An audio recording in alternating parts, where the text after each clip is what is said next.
feeling out there, ladies and gentlemen? It is a huge day here.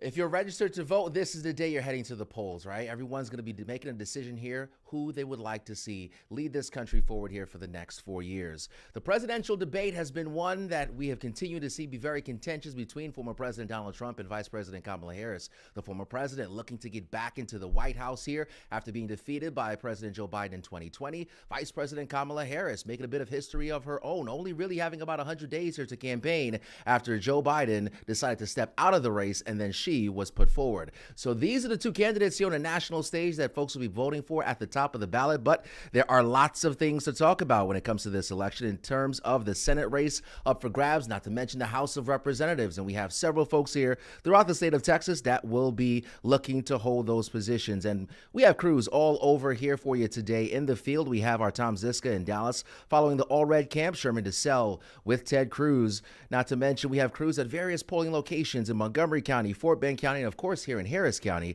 We also take a look at the weather as well because there's been some rain in the forecast early this morning that may have interrupted your opportunity to vote earlier today. But the good news is the rain has moved out. So Ramisha will be joining me here in just a second to fill you guys in for the rest of the day. But we want to start with our political expert here, Eduardo Aleman. He is a professor at the University of Houston, a political science professor. And the presidential debate is where we're going to start here today. Your initial reactions or initial gut feelings as to some things we can expect here today. Well, the election is super competitive. We haven't seen this in a while. All the forecasts show there's really a tie there. Yeah. So it's going to be a long night, I think. It's going to be a long night. It's an historic election. If Kamala Harris wins, it's going to be the first woman president in the United States. If Donald Trump wins, it's going to be the first president who comes back after staying out for a period since the 1800s, since Cleveland. So it's going to be a historic night. And, you know, both candidates have really been working hard over the last couple of days, really centering a lot of their attention on some of these battleground states. So if some folks at home not familiar with battleground states, kind of give us a rundown of what those battleground states are and when we could potentially see some of those results here today. Yeah, no, that's very interesting. We know that there is several states where Democrats and Republicans dominate, but there are 7 states where the election is going to be decided. And these are the 7 swing states, the 7 battleground states. Okay, the two that we're going to know results first are going to be in the East Coast. These are North Carolina and Georgia, right? Then we go into the Rust Belt. We have 3 states there. We have Pennsylvania, Wisconsin, and Michigan. We're going to know the results there a little bit later, probably by tomorrow, if it's really competitive. We may know the results by tomorrow at noon, tomorrow afternoon. And finally, okay, we have Arizona and Nevada, okay?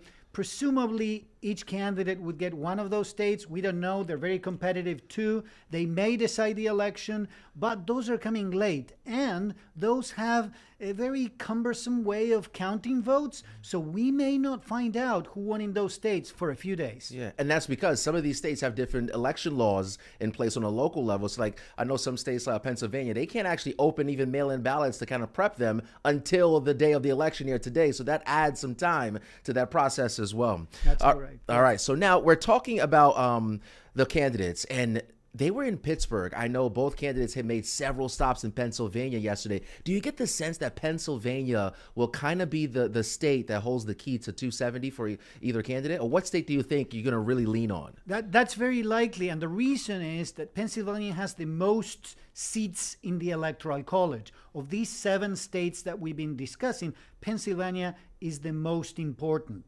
For instance, if Donald Trump wins Georgia and North Carolina, as many expect, he would just need Pennsylvania to make it, right? So Pennsylvania is a key state. The most likely scenario, if Kamala Harris wins the presidency, is winning Michigan, Wisconsin, and Pennsylvania. So in the most likely scenario for both candidates, Pennsylvania is crucial.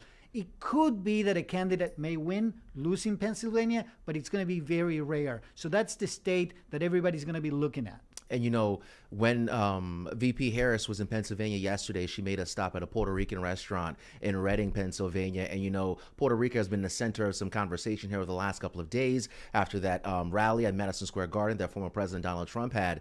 And there were lots of reporting out there about how that can swift the Puerto Rican or Hispanic vote in general. Give me some insight into that. What do you think about that that moment in time? And do you think it will make a significant shift either way for either candidate? No, that's very interesting because the election, right, is so competitive at this time that anything that shifts voters one way or another can make a really big difference. That's why we're paying attention to the Puerto Rican constituency in Pennsylvania, because if this crisis, right, affects the vote of Puerto Ricans in Pennsylvania, it may make a difference because it's so even that any shift in voter support can make this crucial. Yeah, and you know, former President Donald Trump, inflation, the economy, protecting the border, some really solid topics to run on for any candidate. Give us a review or your idea or what do you think about the race he's been running so far on those issues? Because those are issues that affect everyday people when it comes to how much money they spend at the grocery store. Yeah, no, it's super interesting because without a doubt, Donald Trump has been running on the economy and immigration. Those are the two big topics. It is also the topic that many Americans are most concerned with, the economy. And particularly, let's say, the Hispanic voters, that may be crucial in this election, right? So the economy is very important. Now, the truth is that the latest information we have about the economy in the U.S. paints actually a pretty good picture, particularly if we compare it with other developed countries in, let's say, Western Europe or other parts of the world. Inflation has come down quite a lot. The economy is growing. Unemployment is low. However, it may be too late because in the prior few years, inflation has been high. It affected pocketbook issues among many Americans, and people have the feeling that all of their bills have gone up, but their wages have not gone up enough. And I think that has many people concerned about the direction of the government, and it favors the Republican candidate. Yeah. And now what is favoring the Democratic candidate, at least in some of the polling we've seen, is the mobilization of women following the overturning of Roe v. Wade by the Supreme Court. Talk about that platform and how it's mobilizing women voters to the polls. That's another historic difference from this contest compared to previous ones, the gender difference.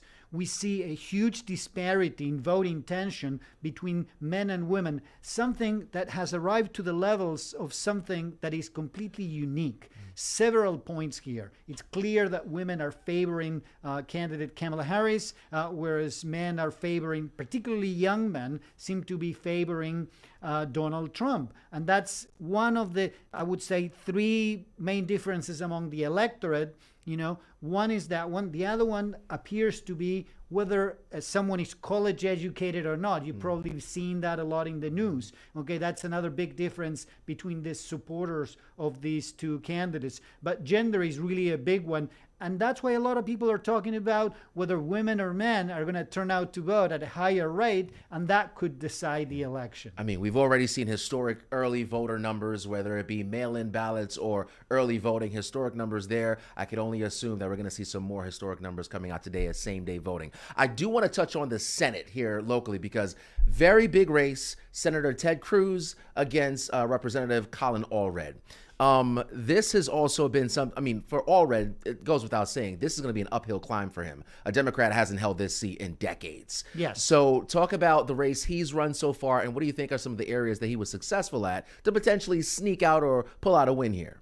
Well, I would say that Senator Cruz has been relatively vulnerable, but he's been able to pull it off, right, in the last election. And Allred has been able to make some inroads with different constituencies, reminding voters of, the famous Cruz trip to Mexico, right, in the middle of our bad weather, and things of that sort have helped him. Cruz is not as popular, as other Senate candidates in Texas before, and it's the only, this is important, it's the only really vulnerable seat for the Republicans in the Senate elections. The Republicans are favored to win the Senate, and that's because we have 34 open seats in the Senate, of which only 11 are Republican-held seats. So the Republicans have a big chance of winning the Senate, but Cruz may be the weak link there. So everybody's paying attention to see what happens in Texas. Speaking of Ted Cruz, again, much so like the Republican platform in general, when it comes to the economy, inflation, all those are things, great things to run on. But when you look at some of the ads and the stuff he's been running, he's been really hammering home the transgender conversation. There's an ad talking about Colin Allred voting to support boys using women's restrooms and things like that. Do you think that was a good political move by him, or should he have stick to like securing the border, the economy, or what are the things that you think was successful for Cruz here if he in fact wins? Yeah, it's difficult to say. We'll find out relatively soon. Right. But it's true. I was surprised too of seeing this, being bombarded with this type of ads that focused on those particular issues, these cultural issues, rather than talking about the border, rather than talking about the economy. I think the campaigning, Cruz's campaign thinks this is a wedge issue, this is an important issue where they can make a difference. I'm not so sure. It's a risky endeavor. We'll see if this risky strategies works out. All right, we might be into for a long night. It's going to be some fun, though, either way it goes. Any final thoughts there on that Senate race? No, I think even if Ted Cruz loses that race, okay, which seems unlikely, the Republicans will still likely dominate the Senate. Mm-hmm. But it will send a strong signal within Texas regarding the vulnerability of the Republican Party, which some may argue can sit in their laurels because they've been winning so much for so long that perhaps, haven't really faced a competitive election. So it will be big news for the Democrats. It may signal a change within the party in Texas. So, we've been paying attention. We've been paying attention. I think the closest race Cruz had was against Beto O'Rourke in 2018. He won by a little bit more than 200,000 votes. So we'll see if Colin Allred could cut into those numbers for Democrats, see if that's possible. Love the conversation. So much more we can talk about, but we're going to have to cut it short here for right now. We're going to go to a quick commercial break. But when we come back, we're going to take you guys out to the field with our Tom Ziska, who is following the Allred camp, and then we'll go to our Sherman DeSalle, who's following Ted Cruz. Stay with us.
Let me scoot up a little bit.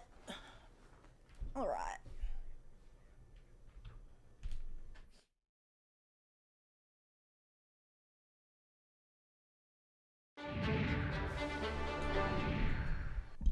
All right, welcome back to You Decide 2024. We are bringing in meteorologist Ramisha Shade for good reason, Ramisha. I woke up super early today because of the rain, but the good news is it's kind of moved out of here. Yeah, the good news is that the heavy storms, the heavy rain rolled in early in the morning and pushed out pretty quickly, but it was kind of rough out there for a while. In fact, some spots picked up around 3 inches of rainfall, so it certainly was a pretty active scenario this morning.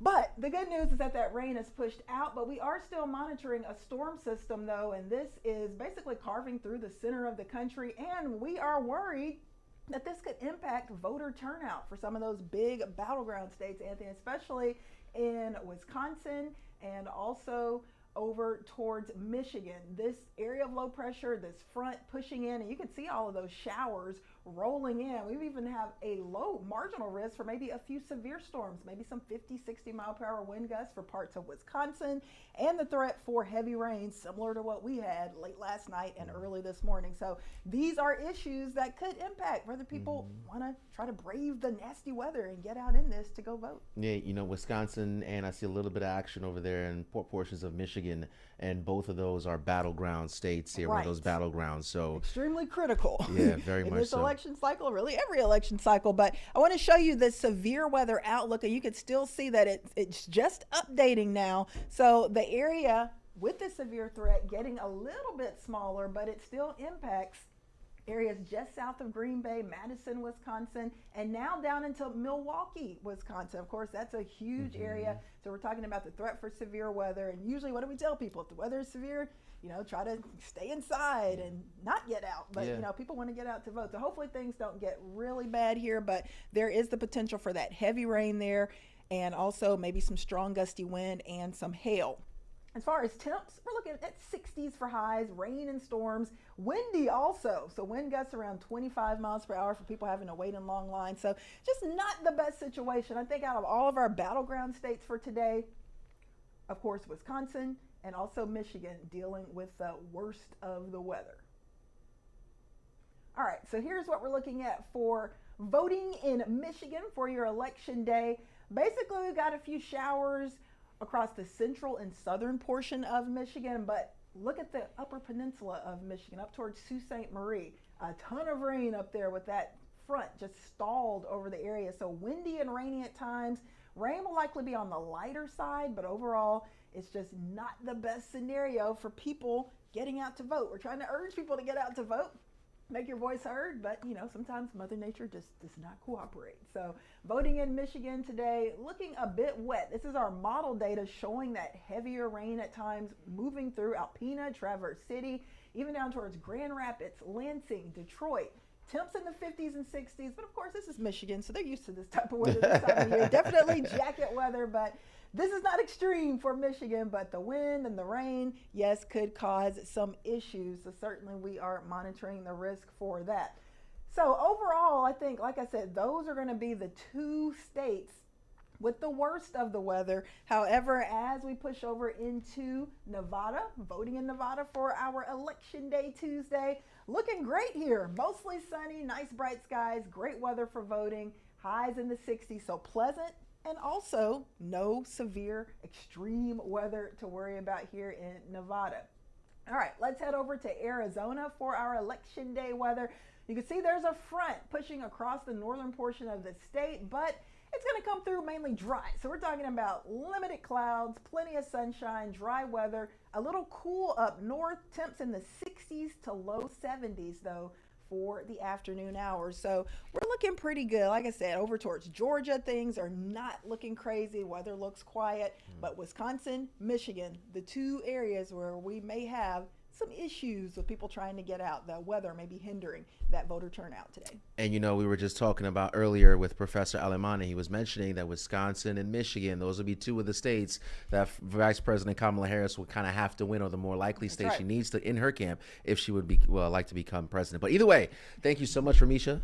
We appreciate you. I'm on it. As always. Keep you updated. If I see anything crazy, I'm going to jump back in. But like I said, at least our weather here, improving 1 to 3 inches of rain for parts of the area early this morning, especially north of Houston, even a few severe thunderstorm warnings. But all of that is cleared out. You know what? I was driving into work. Beautiful, bright sunshine. It was. So I was like, yes, the early part of Election Day was a little dicey, but things are looking great out there. It's okay. Right you guys can hopefully find time out there to go get that done. All right, Misha, thank you so much. And we'll be right back after this.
Decide 2024 live stream. We are talking all things politics. It is election day after all, and we have been talking about the presidential election so far with our political science professor, Eduardo Aleman from the University of Houston. He's been giving us some insight on both the presidential and Senate races. And we have Cruz out in the field. We have our Tom Ziska, who's in Dallas following the Allred camp, and then we have our Sherman DeSalle, who is following Ted Cruz. So, guys, just kind of let me know, who do we have up first here? I believe it's Tom Ziska.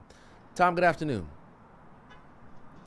Anthony, good afternoon to you from Dallas, as you noted. So the Colin Allred campaign, it was about 18 months ago that Congressman currently Allred announced his intent to challenge Ted Cruz for the Senate seat, the junior Senate seat from Texas, and his effort to become the first Democrat elected senator from this state since Lloyd Bentsen in 1988, 36 years ago.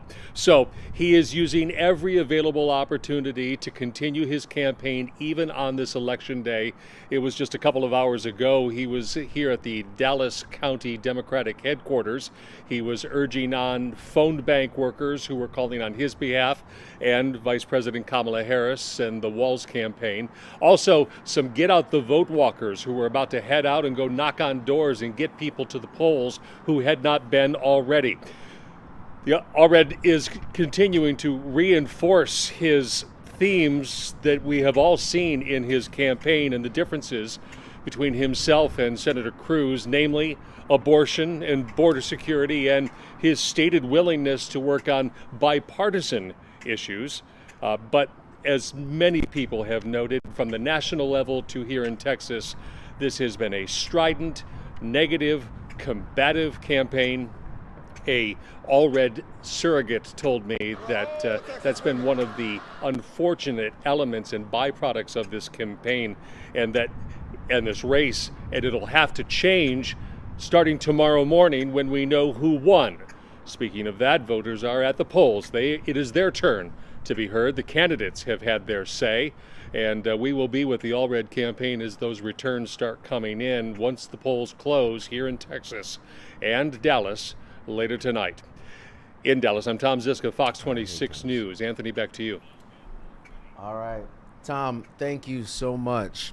All right, guys, I'm getting feedback in my ear, so we can kind of kill that. Thank you so much. All right, so let's bring it back in the studio here. Tom Ziska in Dallas for us, bringing us the update there from the Allred camp. So I want to bring back in really quickly here Eduardo Aleman, professor at the University of Houston, political science professor at the University of Houston. So essentially, Tom was talking about how, again, this is an uphill climb here for Allred, looking to become the first Democrat to do this in 3 decades, I believe it is. So, but he's been trying Allred to at least position himself as somewhat as a centrist type of candidate. Was that a smart move for him? I think it was, especially in Texas. Now, he's going to rely on high turnout in the big cities of Texas, right? So his base of support is going to be in places like Houston, like Dallas, like Austin, right? And doing a fairly okay, job in the more rural districts. But what Allred needs to win is to have an unusually large turnout in areas that are considered strongholds of the Democratic Party in the state of Texas, which is not going to be easy. But if he wins, that's what's going to make the difference. Yeah, and that's why Tom was just talking about those door knockers and people phone banging for Allred here even today, trying to get the vote out. All right, now we want to go to our Sherman DeSalle. He's with Senator Ted Cruz's camp. Senator Ted Cruz has been in this position now, looking to seek his third 6-year term as the senator here of Texas, one of the 2 senators, I should say, in Texas. So let's send it out to our Sherman DeSalle, who is live for us with the Ted Cruz camp. Hey, good evening or good afternoon, Anthony. But I'm going to actually take my earpiece out because we're having a little technical issues here, a little audio issues. Not quite sure of everything Tom Ziska said. So for the sake of not sounding redundant, we're just talking about the fact that this is a key race in D.C. and in Texas. And we're talking about a senator who's looking for his 3rd term. We're talking about a senator, an incumbent, who has a strong political backing, not just in the state of Texas, but in D.C. and within the GOP. The polling shows this race pretty tight, and you've already talked about the fact that his opponent, Colin Allred, has an uphill battle to climb, but an indication of just how important this race is, especially in Texas, is that both of the frontrunners in the presidential race have made their visits to the state of Texas in the last couple of weeks in the final days of this push for this election. It's one of the most expensive Senate races. More than $80 million have been raised between these 2 men. Let's talk a little bit about Senator Ted Cruz. For those who may not be familiar, prior to his time in Senate, he served as a policy advisor for the then Governor George W. Bush. Then he served in the Department of Justice, and then for Texas as the state solicitor general. He ran for president in 2016, but then he dropped out soon after realizing that former President Trump had the best chance of being not just the front runner, but the winner of that election. And he's pledged his allegiance toward Trump and Trump policies years later. So he spent a lot of time, and we've seen it on the ads that have ran in the last few weeks, especially spending time in different parts of Texas like El Paso and McAllen, areas with a huge Latino population, talking about immigration and the border. More than 80% of the residents there are Hispanic. He's also spent some time in South Texas. He feels that he can benefit off of those conservative values that many of the voters share there. So we're in front of the Marriott Marquis, where we've been told that Senator Ted Cruz's watch party will be here. We'll be able to go in within the next few hours to set up. In the meantime, we're just seeing people starting to trickle in a little bit. Not a huge presence, definitely, in hopes that everyone is just busy getting out into the polls and voting for this very important election. I'll send it back to you guys.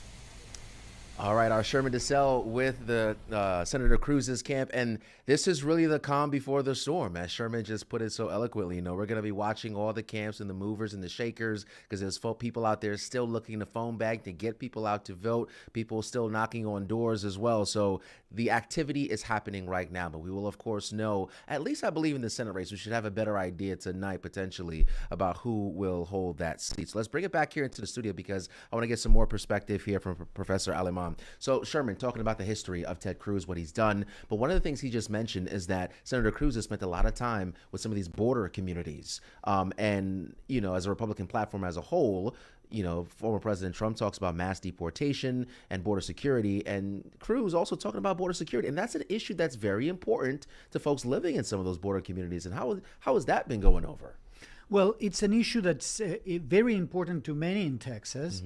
It's an issue in which I think Ted Cruz has some advantage over his competitor. But as you mentioned before, it's not an issue that he emphasized too much in the ads that we've been watching so often lately. However, I think Cruz is the front runner. I think Cruz is going to be benefited from a high turnout in favor of Donald Trump. And we are likely to see some of that here in Texas. And a high turnout for Donald Trump is going to be favorable to Cruz, so he may be able to retain his seat with a, you know, with a share of the votes that is just not as close as it was a few years ago, as you were mentioning earlier. So I think he's doing well, and I think it's a good strategy to go to the border and talk about immigration, because it's something that affects a lot of those folks that live close to the border, and it may be something that can make a difference in his favor. Yeah.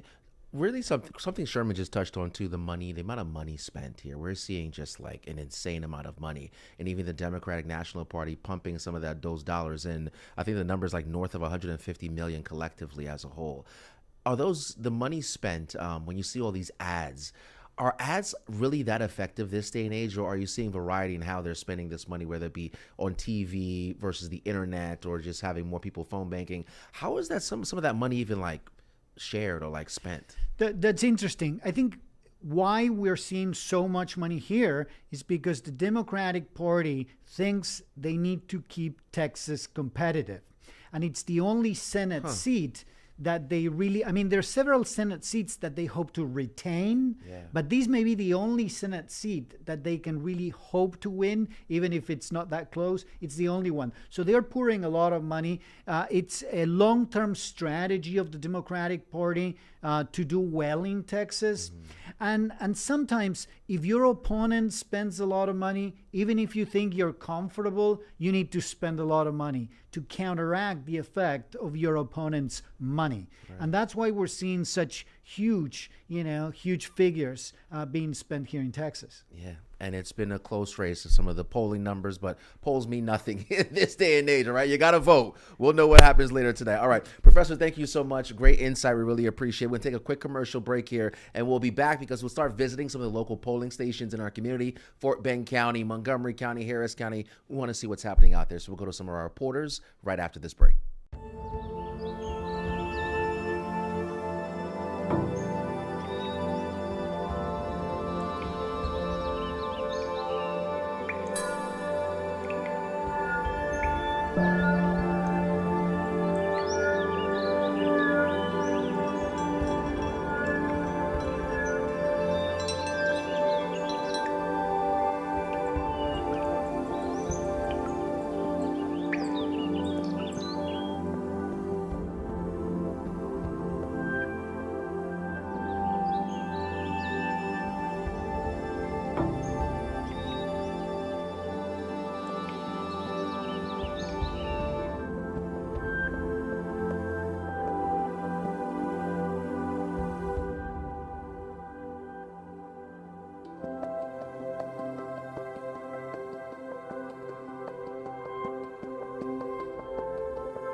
All right, welcome back. Now we want to touch on some wait times. We know that there are several polling places. Of Harris County, for example, there are hundreds of polling locations, and it's important for you guys to know which one to go to just based on time, right? You don't want to wait too long in that line to vote if you can go somewhere else that's nearby. So we want to look at some of those election wait times for you. This information can be found at fox26houston.com, and it's super easy to use. You see all those little green tickers right there. It gives you the options in Harris County that's near you. But if you widen it out, though, it gives you some more locations a little bit further from where you are. So that star would be your location. You see how it moves? So every time you click the button, it opens up the radius near you so you can find a place with the least amount of wait time. So if the place down the street is an hour wait, if you have the ability to drive somewhere a little bit further, you can go out there and find a place with no wait time at all to vote. So this is a very, very useful tool. Again, this is the wait times. It's available at fox26houston.com. And again, this is super, super helpful for anyone looking to vote. And, you know, Fort Bend County, smaller county, but Fort Bend also has wait times available as well. This is on the website. We're going to try to get this back up. We seem to have a little bit of issues with that one, but it's working. So you guys can check wait times there in Fort Bend County, but this is back in Harris County. And, you know, it goes all the way out, right? We are this area. We're just outside of the Beltway or near the Beltway here.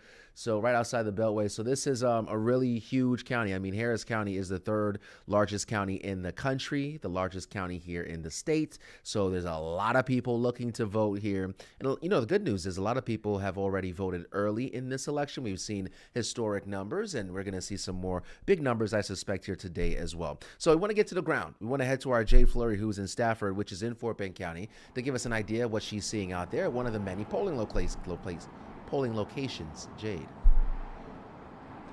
Yeah, we're out here at Stafford City Hall, and the wait times have varied a bit. At the peak, I would say we saw about 50 people waiting in line, but at last check, when I just went in there, we saw about 20 people waiting, which is good. That means people are casting their ballots and going about their day, but there are some key races that we are keeping our eyes on, and topping the list in those races is the contest for Fort Bend County Sheriff. The incumbent Democrat Eric Fagan, who has held the position since 2021, is being challenged by Republican Marshall Slott.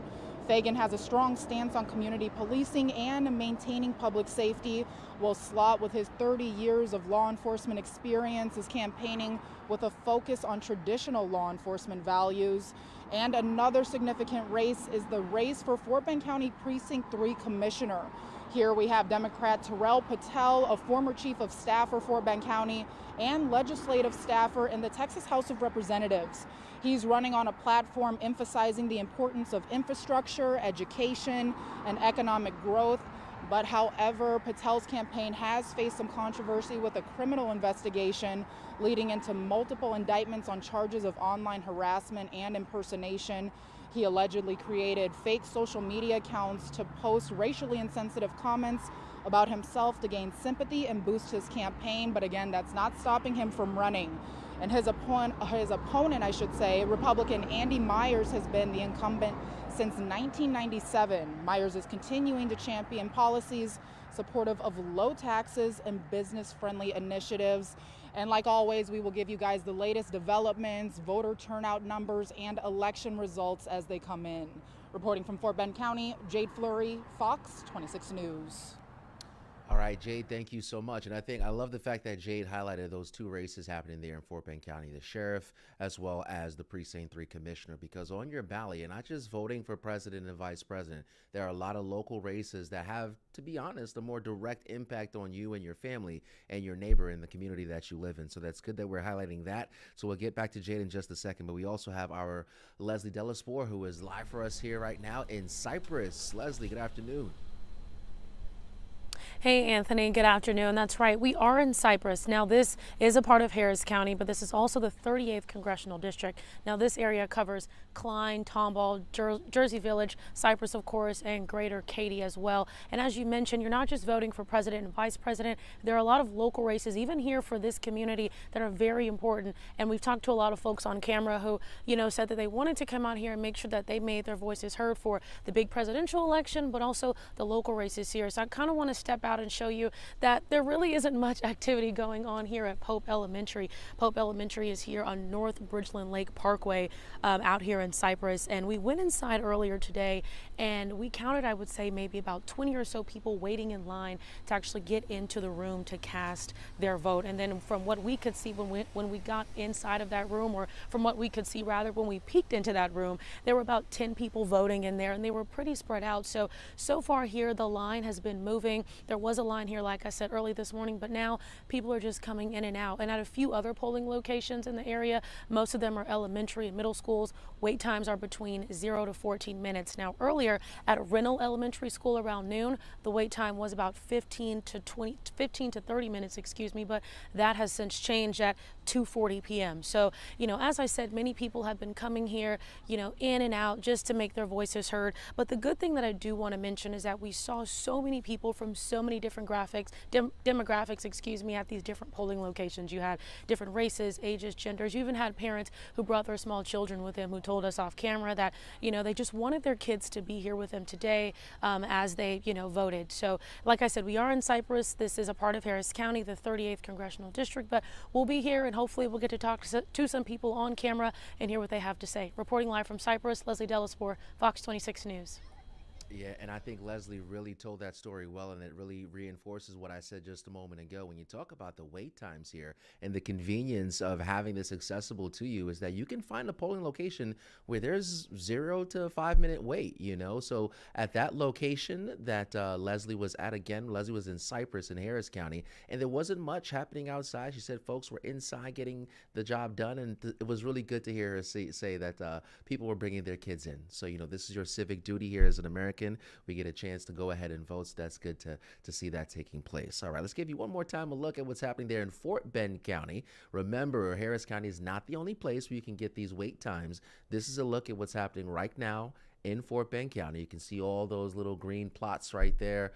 That's where you can go ahead and vote. So the green plot says less than 15 minutes to vote. The yellow means between 15 to 30, and the red means it's more than a 30-minute wait. So if you look at the red marks there, you have a little less than a dozen. So just avoid those locations. You have much more green on that map there in Fort Bend County, and that's your cue. Find a place that's good to go. Green means go. So hop in the car, do what you got to do, and go to one of those polling locations in Fort Bend County. Again, if you want to see Fort Bend County or Harris County or any of those voting times, you can head to fox26.com. And I believe we have our Dominique Keith. Dominique, good afternoon to you. You are at another polling location. So Dominique, fill us in. Where are you at?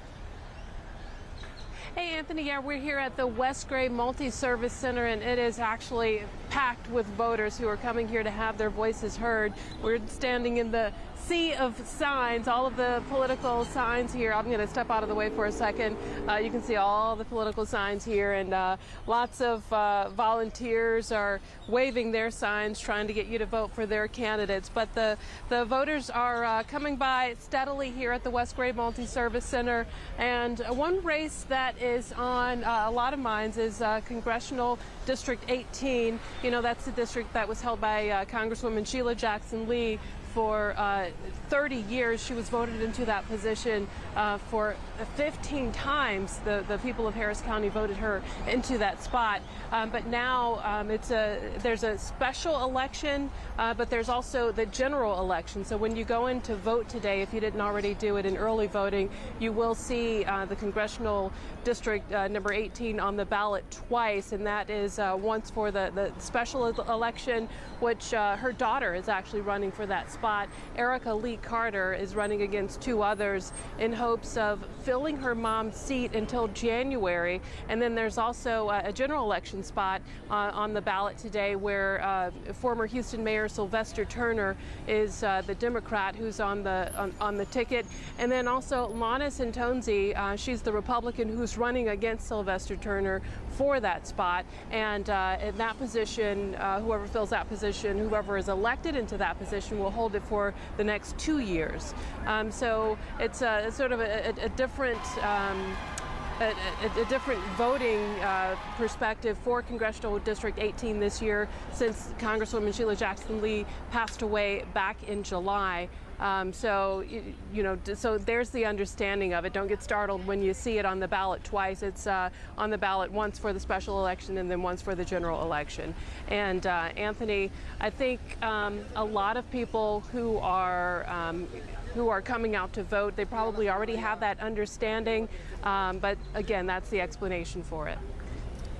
All right, Dominique, thank you so much. You know, even after the passing of the late Congresswoman Sheila Jackson Lee, I must say it was good to see people from both sides of the aisle, Republicans and Democrats, coming together, admiring the work that she did and her commitment to the folks there in the 18th Congressional District. Her daughter now looking to fill her seat the remainder of her term. And then again, we also have the race, former Mayor Sylvester Turner going up against the Republican Laura Santonze, who's looking to fill the 18th Congressional District seat. Now, this is reliably a Democratic stronghold here, so it certainly leans towards Turner and the late Congressman's daughter for those two positions for the 18th. But again, we'll see where the chips fall at the end of the day. And there's a lot of activity happening that you guys may not see, not at the polling locations or anything like that. We're talking about the election hub here in Harris County. At the election hub, this is a live look now. So a couple of days ago, I got a chance to go inside of this election hub and talk to the Harris County Clerk, Tanisha Hedspeth. And this is a new location. I can't tell you where it is. In years past, she said it really wasn't the best use of their time and resources because they were using multiple buildings to try to handle the election. But this one facility, and let me tell you, this is just a small portion of it.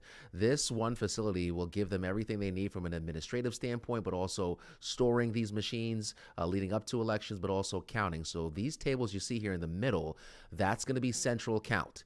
That's where those ballots are going to be counted. Now, in the top right-hand portion of your screen, that's the call center. Now, what they have is about 400 folks ready to go, 200 people per shift, answering the phones from all of their election judges on the ground, but they're also answering your questions as well. So if you have a question about the election, you can call their hotline, get answers in real time from some of the folks there at that call center. Now, to the very right of that, those are bays. So those bays are going to open up here later tonight, and that's where they're going to be receiving those ballots. Now, those ballots are going to be under a police escort. There is a very intense chain of custody that happens here when those ballots move from hand to hand. So that's going to be taking place, and then they're going to move right into central count, and central count is right there. We are also having what's not posted in this shot right here to the left of that. That's where those mail-in ballots came in earlier. So those mail-in ballots are being processed ahead of time. So I can't just know it's happening. So we also have a lot of good things happening here in Harris County. And later on today, as we start to get those ballots to come in and we get some more details, those tables are going to be filled with people counting those ballots as they come in. So that's going to be a very busy area. We're going to have our crews on the ground inside of that facility, and the Harris County Clerk is going to give us updates here periodically as they start to get those first batch of ballots and we start to get a count. So let's take a look at this package. I sat down with her earlier today to talk about election security and integrity as we head into today. Take a look at this. For the first time, the Harris County Clerk Tanisha Hedspeth gave us a tour of the new election hub, a bigger, more secure facility, giving her team the space and resources it needs to protect the election. Have you been in contact with the federal government and CISA, and what has that conversation been like? Yes, we have. As a matter of fact, with CISA, we've been working with them for more than a year. CISA's been sort of a right hand, left hand in this operation to help us prepare for this presidential. Not the first time that we've done it, but definitely more of a presence for this election cycle. CISA, the Cybersecurity and Infrastructure Security Agency, spent time with the clerk and her staff, playing out emergency situations and what to do to maintain the integrity of the vote.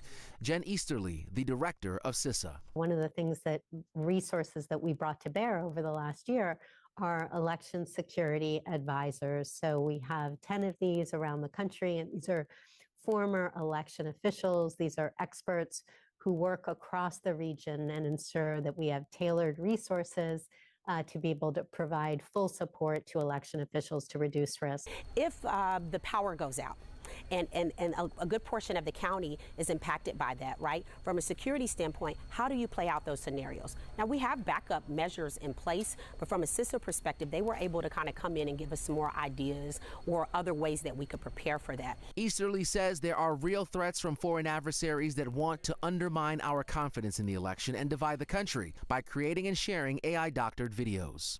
A good amount of Election Day is just dispelling rumors. The clerk is actively dispelling social media rumors, claiming ballots with her initials on it are invalid. And the intelligence community has released several statements about fake videos and claims spreading on the internet. But there are also real physical threats of violence to election officials domestically. We will have many of our local and federal government agencies that will be here election night. Some have been here throughout early voting, supporting us in different ways as well. There is a clear, coordinated effort to protect election workers, the ballots, and the will of the American people. Have you been in contact with the federal government and CISA, and what has that? Really thanks to the Harris County Clerk there for offering her time and insight into that. So we're going to get back out there to the election headquarters in Harris County in just a second. Our Abigail Dye is on the ground, but we'll take one more commercial break here, and then we'll go out to her. Stay with us.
All right, welcome back to You Decide 2024. Now, before we went to that commercial break, you heard the conversation I had with Tanisha Hedspeth, the Harris County clerk, and we talked about the integrity and the security over there at their new location. We now have our Abigail Dye, who's over there at that location, joining us outside. Good afternoon, Abigail. Election day. It is such a big day for us. I'm sorry, I hear a lot going on in my ear. I'm not sure if you guys have me. Are we good? Okay, I'm just going to keep going. So yeah, we're out here at the election headquarters. This is really the hub for Harris County. Everything behind the scenes that happens tonight, it's going to happen at here or one of these other rally locations. We know our polls are open right now. They're closing at 7 p.m. And so once the polls close, that's when this place really starts buzzing. We're outside right now because we'll be let in just a little bit later when, you know, the action starts to happen. But here is one of the places that those ballots will be taken. All of the election equipment and, you know, the sacks, the scanners, they're going to be taken here. And like I said, 6 other locations in Harris County, and they're going to start counting those votes. So when it comes to results, different, counting measures, any issues that they run into. This is going to be the hub that they will hold a press conference at and tell us about all of those things. So a lot of great information will be coming out of this place tonight. And like I said, it's going to be buzzing. We have a really big election year. Of course, the presidential election is huge, but some other big issues here in Harris County. We know that we have the Houston ISD bond, the Proposition A and B that we're voting on today. We also have another huge Harris County tax proposition when it comes to flood infrastructure. It would put about $115 million in the hands of Harris County when it comes to flood infrastructure. And we all know how bad flooding can get here in Houston. Another big race would be the Harris County Sheriff. We have incumbent Ed Gonzalez, who is facing Mike Knox. So that's a big deal. And we also have a big race, the district attorney. The Democratic candidate here is Sean Tier. He's a former prosecutor at the Harris County DA, and he took that Democratic spot from incumbent Kim Ogg, and he Dan Simmons. So a lot of big races here locally, a lot of the things on the ballot, a little bit further down your ballot than your presidential race, but some of those things that will impact people like you and me living in Harris County on a day-to-day basis. So a lot of good stuff going on here, Anthony. We'll be here all night and bring you updates as we get them. All right, Abigail, thank you so much. And as she said, as she is outside, we can't get inside until about the 6 o'clock here this afternoon. But trust me when I tell you, it is going to be buzzing inside of there because a lot of us are going to be watching, I hope patiently, for those ballots to be counted and we start to get some of those results. I know a lot of us are eager to figure out where our communities will be heading as far as leadership, and ultimately we might have to wait a couple days for the presidential election, but we are going to keep our eyes and ears on everything for you here today and make sure you guys get the information you need. In fact, I just got a new update here in terms of same day voting so far. What's the time here? We are coming up on 2:56, and look at this. Already, more than 153,000 people have voted in person here on Election Day, and that number was as of 1 o'clock. This tweet coming out from the Harris County Elections Department. You got to give credit where credit is due. The Tanisha Hedspeth and her team have been trying to be as transparent as possible by putting out some of these updates. And even with early voting, we got an update every single day, every couple of hours. And it looks like she and her team are continuing the same thing, giving us some updates here at 1 o'clock.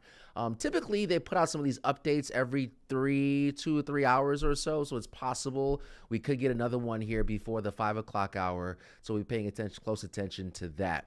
And we're also expecting to hear from her throughout the day because she is planning, after speaking with her, she told me she is planning, as that count starts to come in, she is planning to address the media as well from inside of that election hub that Abigail just gave you a live shot at.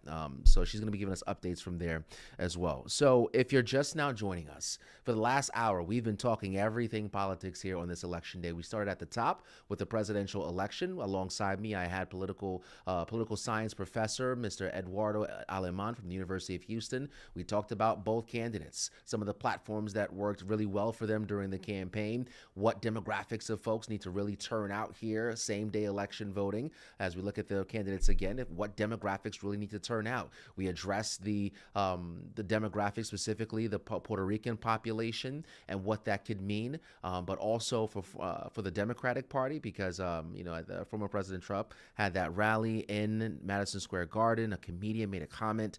For many, that seemed to be derogatory towards Puerto Ricans, and that thing really took off here, and Democrats were looking to seize on that. But on the Republican side, they too looking to seize and take advantage of any mishaps on the Democratic side, specifically touching on throughout his campaign, inflation, the economy, securing the border. Those are all discussions that both sides have been having, and they both have their eyes peeled on Pennsylvania. For both of them to likely pick up a win here, Pennsylvania will be key, and those electoral votes will go to someone here tonight. Former President Donald Trump made multiple stops in Pittsburgh and some other areas in Pennsylvania yesterday. VP Harris made 4 stops, I believe, or 5 stops in Pennsylvania. So they are both keenly aware of the importance of Pennsylvania. So we will be paying close attention to, and again, just to set the table for you guys, we do not expect to know who the next president will be of these great United States here tonight. So just expect this thing can take some days as we wait for that count from all of those different states. We then talked about the Senate race, Colin Allred against Ted Cruz. We had our crews out there on the ground. We had Tom Ziska with the Allred campaign, Sherman DeSalle with the Cruz campaign. A lot of the discussion there, talking about border security, also talking about transgender rights. Ted Cruz saying that, you know, boys were using women's bathrooms, something he tried to capitalize on. Allred trying to position himself as the centrist candidate, not just a Democrat, but a centrist candidate that can hopefully pull some votes. Uphill climb for Allred. A Democrat hasn't held this position in more than 30 years. So thank you guys so much for joining us for this hour. We're going to continue this coverage here right here on Fox26Houston.com and on Fox Local.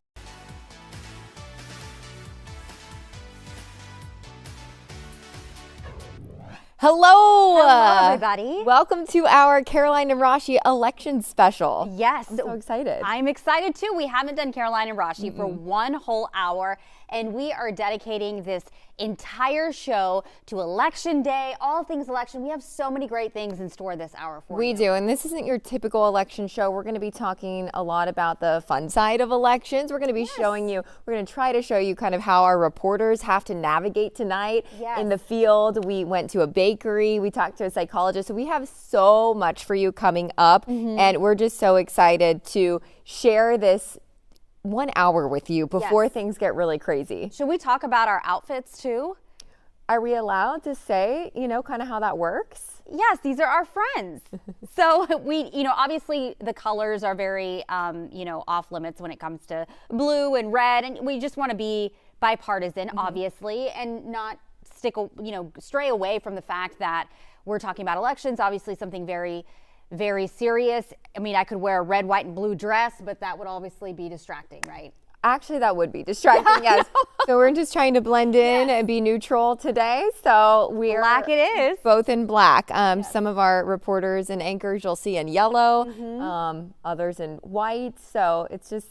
But across the board, it's a thing, especially for women. We're like, okay, what color dresses can you wear? And we're going to be talking to some of our reporters out in the field also and ask them that question too. That's because right. I'm sure they had to figure that out. Yes, well, we do have Abigail Dye standing by. She's actually joining us live from the Harris County election headquarters with a look at what is happening there early in the afternoon. Abigail, what even happens at the election headquarters?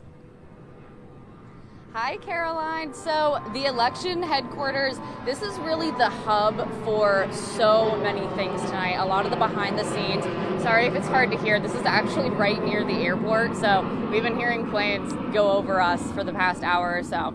But this is one of the rally sites where all of the election equipment, the sacks, the scanners, different machines will come and they'll count the votes here. So there are 6 different rally sites in Harris County where votes will be counted, and this is one of them. So right now it's honestly really tame. It's kind of the calm before the storm, and we'll be let inside around 6 p.m. and then the polls close at 7, and that's when the madness starts happening. Everything starts flooding in, information, issues with voting, anything that happened today that has to do with the local elections, national election, it's going to be talked about here. They'll be giving us all that information. So it's really kind of the hub in Harris County for all things elections tonight. So Abigail, can you tell us what it's like being a local news reporter in one of the largest cities in the U.S. on election night? What's your night going to look like from this point forward? Woo! It's going to be a long night, Caroline. It is going to be a long night. And I know you know that from your experience in the field. It's kind of nonstop from start to finish. We're going live constantly. Every time we get an update on something, we want to bring it to the viewers as fast as we can. So we get the camera up and going. We just assume that our mic is always hot. You know, I've got 2 phones and they're both always going off. I have my energy drink because I'm going to need this throughout the night. Like, it's essential. And, you know, we hope that we can stop and eat. Our station is cool enough to get us food. But we don't have too much downtime. Right now, I don't even want to say it out loud. Right now is kind of calm, like I said, just because here at the election headquarters, it doesn't get crazy until later. So, you know, we have just a couple minutes now, but once those votes start coming in and the polls close, it's nonstop. It's a long night, and we know it's going to be a long night. And Abigail, I was going to ask you, I know that you've covered other elections as well. You know, it just seems like this election, people might be possibly more polarized because of social media. I mean, what are you seeing and hearing from people out there on the field? That's a great point, Rashi. You know, any presidential election, I really feel like we see that polarization within our country, and it's kind of hard to talk about. You don't want to offend anyone. But a big thing that I have been seeing, I don't know if it's just around, you know, the social groups that I see or the people that I talk to for work. I've been seeing a lot of people, you know, being a little bit more accepting of others having different views. You know, we sit here on the news all day and we tell you, go out and vote, go out and vote. Like, it's such an important right to have. I mean, it's a right that our ancestors fought for. And so the fact that we can all show up and do that in our country is really such a privilege. And I think more and more people are kind of understanding that, and understanding that being a mobile citizen and using your voice is more important than judging others for what, you know, they think and what they've decided to do with their vote. But to your point, there is polarization, and so that's something that we're always keeping an eye on. You know, we try to be really careful in the field. You know, I know we were talking about colors that we wear. Like, you see, I'm wearing my black today too. And we try to be careful to not, like, you know, flash the fact that we're with a news organization when we're kind of walking out in public. You want to be careful because they're very tense, and those tensions are high, and it's something to be aware of. Yeah, it's so interesting, Abigail, just for our audience to be able to kind of hear what your night's going to be like. And all of us here at Fox 26 are planning to stay until after midnight, I believe. So you're in for a long night. I hope you have some comfortable shoes on. Girl, I don't. Oh, no. I don't. I have the heels on, and I know, and I forgot the comfortable shoes. You know, when we got here and I realized that, I was like, you know, I got to lock in. Okay. Lock in. It's gonna be a long night. Lock in. I'm wearing the shoes all night. Yes. So. Well, Abigail Dye reporting live for us there. She's part of our team coverage tonight. Thank you so much for this kind of peek at what you're doing this evening. We are cheering you on. We sure are. Of course, ladies. Thank you. I'll see you later. Thank you.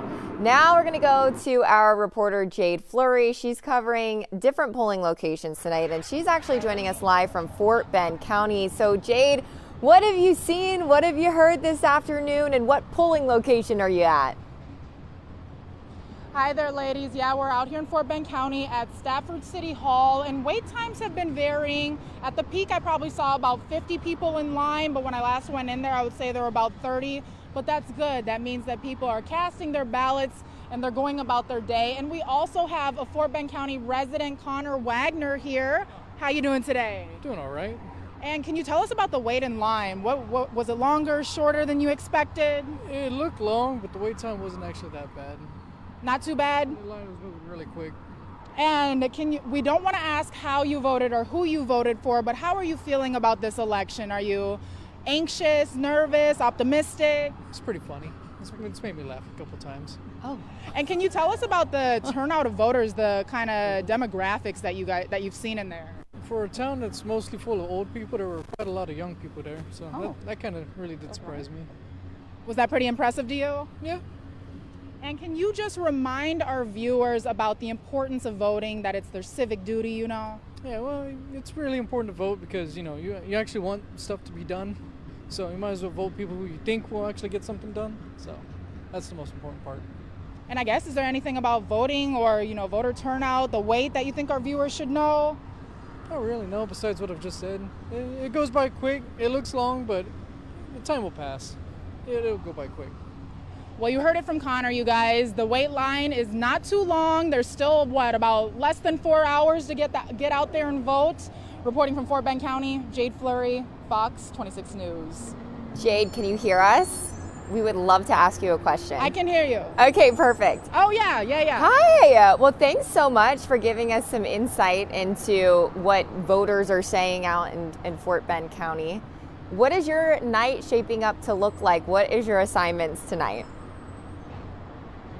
Well, obviously, as you guys know, we got a lot of live hits, some hits in the 4, 5, and 6 p.m. And honestly, it's just going to be continuing to update our viewers on how long these lines are and what the turnout is, and obviously the election results as they come in.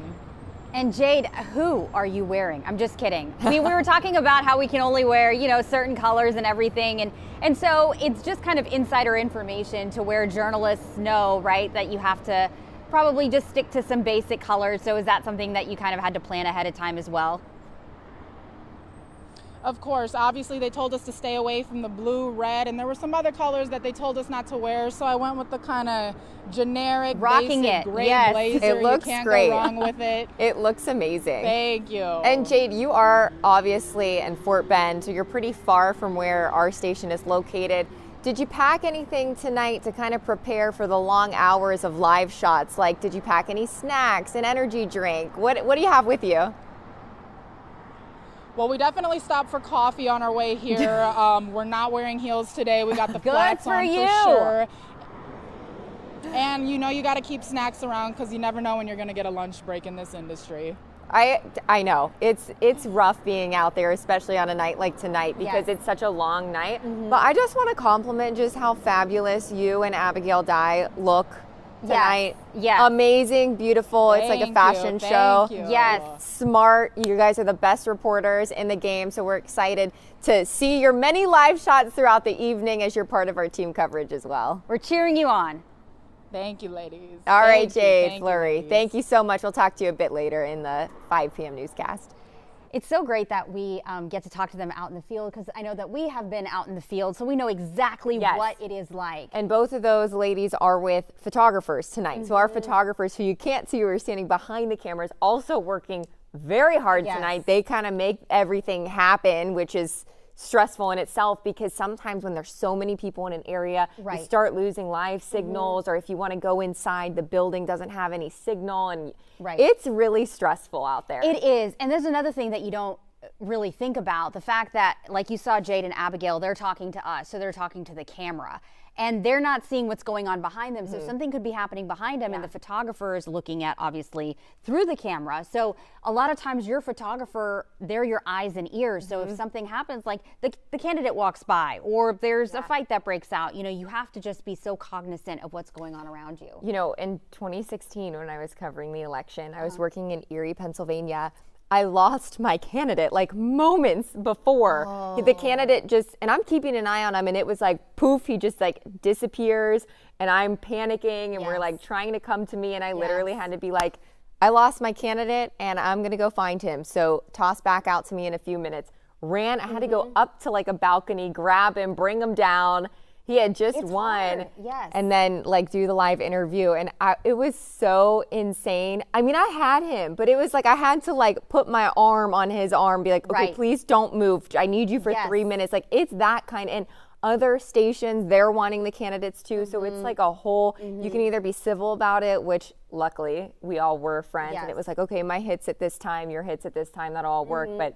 I mean, it can be crazy. Yes, and some reporters are not friendly, let me tell you. No. So they're like just looking out for themselves, which I understand, that's their job. But, you know, if you're in a group of reporters that are just out for themselves, it makes it so difficult. But when you can all work together, which is hopefully the case, and it has been in recent years for me, then it really makes the biggest difference. So, and hopefully the candidates with the big local races are aware that every station is going to want to talk to them, so they do some sort of mic pool where like everyone can get them at the same time for literally for safety reasons. Like it gets aggressive. It does.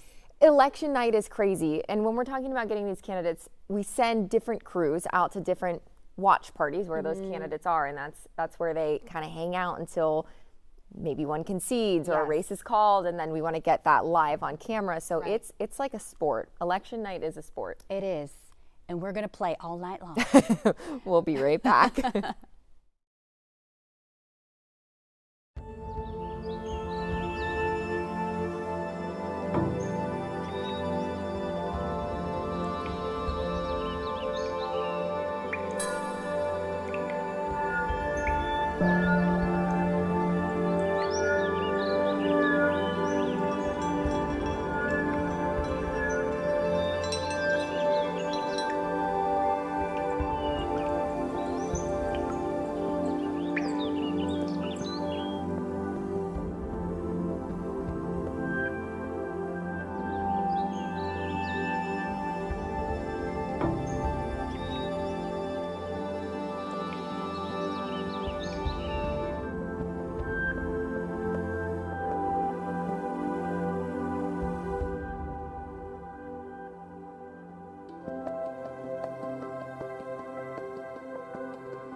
You know something you probably see around a lot? Those I voted stickers. Oh, yes. And here's the thing, is that I voted, but I didn't get that I voted sticker. It said the county name voted. So that's why I was kind of like, because, I mean, you know, just safety reasons, you don't want to put it out there, but I just wanted the original I voted sticker, but it's become such a thing. I've always wanted to know, so where did the I voted sticker come from? So these decals are actually a product of the early 1980s. An October 29th, 1982 Miami Herald article may contain the earliest mention of this type of sticker in a discussion of how small businesses in Fort Lauderdale were actually offering discounts to customers wearing those I voted stickers. The Phoenix Realtors Association says it started distributing these stickers in Phoenix and then Maricopa County and a few years later. And then in 1985, the national campaign Supply claims it started selling them in 1986. Wow. That was 38 years ago. Wow. And you're seeing these stickers, and so the big question is, do these stickers actually help and entice people to go out and vote? Well, political scientists from many reports that I read said that it's not that the sticker itself gets people out to vote, but that the sticker actually represents an attempt to bring back a sense of community that was once associated with voting, and that feeling does matter, and it does. That's interesting. Yes. It is sort of like a little incentive, I guess, because people love that social media moment of holding up their sticker or putting it on, that selfie like outside or in your car saying I voted. Yes. We've seen celebrities do it. I'm sure you've seen your friends, your family members do it. It has become sort of like this thing that perhaps, I never thought about it, might just motivate some people to go vote. It really is. And these stickers are super accessible too. They are. Okay, so if you are voting an absentee ballot, like if you were not able to go to the polls, it's crazy because this doesn't mean that you have to miss out on the I voted sticker. The Federal Voting Assistance Program has a way that you can actually get your very own I voted sticker. You can actually get them on Etsy. You can get them on Etsy too. Yeah, they were like selling them. I saw all these different versions on Etsy, and we'll be showing that in just a second. There you go. Oh, yes. So you can order them on Etsy. You can, again, like go to that program where you can like prove that you voted and they'll get them to you. There's so many variations of these stickers now. You can get the ones that you like. They'd be fun for like if you're holding an election party or something like that tonight. I know a lot of people really are holding get-togethers, so that might be something fun just if you all voted just to have those there. Yes. Now, I do have a very close friend of mine who did go vote and is just absolutely appalled at these stickers. She says that they cause pollution and they're a waste. Stop. What in the world? You're taking a little bit of fun out of voting. I was laughing at her. Are you I was serious right now? No, she literally, that was her I voted post. Like, stop giving out the stickers. Well, here's what I've really seen that has changed. And I didn't put this up because I didn't get permission to show the kids' faces from these parents.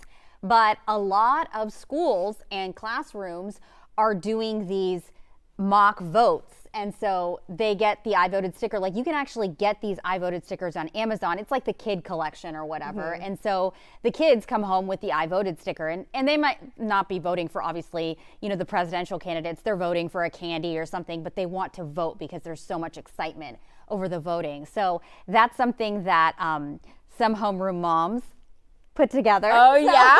That's fun. So that you're able to, like, you know, just vote on something, and so then you get a sticker and you get excited about it. I was really excited to vote in my first election ever. I thought that was such a big deal when you turn 18 and you can vote. Yes. Like, I was excited about it. You know, I have to say that my husband's family and my family both came from abroad, like they're immigrants here, and when they got their citizenship, they were so excited to vote. Yeah. And that was a big thing. And they because in their countries, respectively, it's not, you know, the democracy that we have in this great nation. So that, yeah, exactly. It's such an honor to be able to do our civic duty and go out there and vote. You can vote in person today.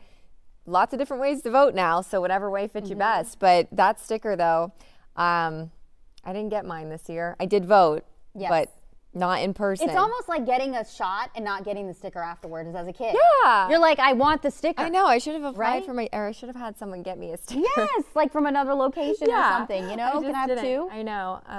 Well, I That's took okay. my son with me when I went to vote, and they gave him a sticker too. So that was nice. Yes. One time my sister threw a fit in the voting. Like, we were from a very small town. So, like, when you're voting at the polling location, everyone knows who you are. Oh, okay. And my little sister, she's like so little, threw this huge fit, like in the middle of like the very silent voting area. I'm cracking up because I'm 5 years older than her. I think it's the funniest thing ever. It's not funny. Well, she was really little. She was like 3, maybe 4, okay?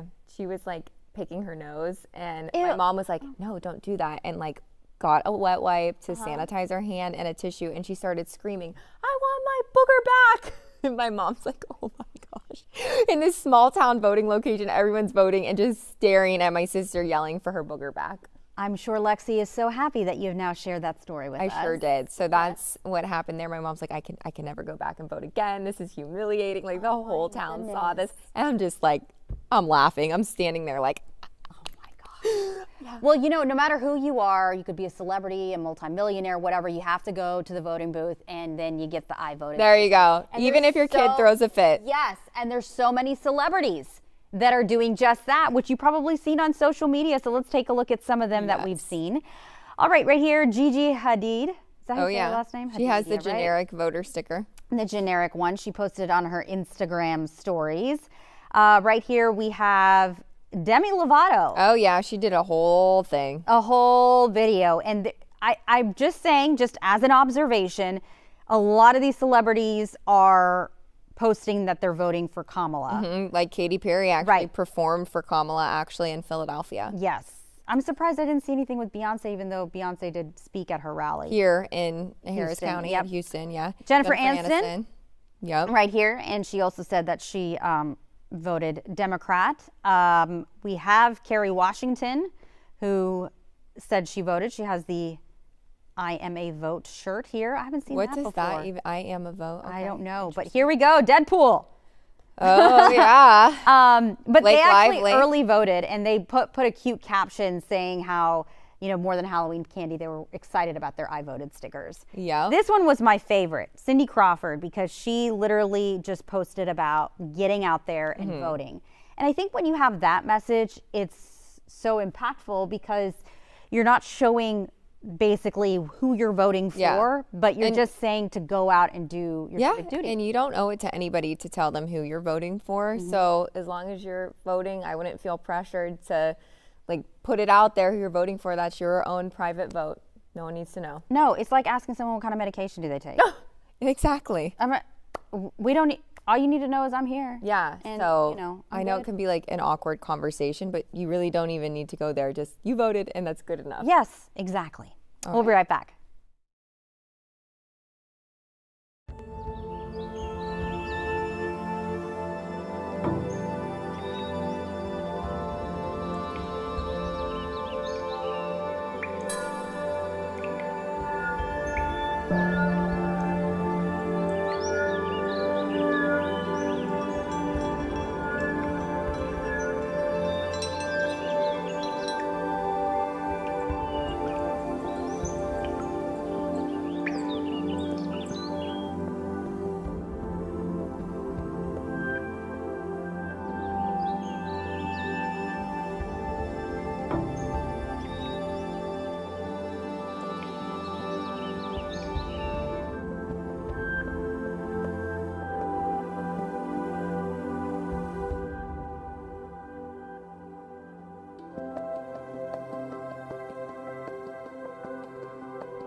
All right, welcome back. So here's something we can all probably agree on. Getting anxious about the election. A majority of Americans say that they're feeling stressed by this year's election, and emotions and tensions continue to mount as Election Day unfolds.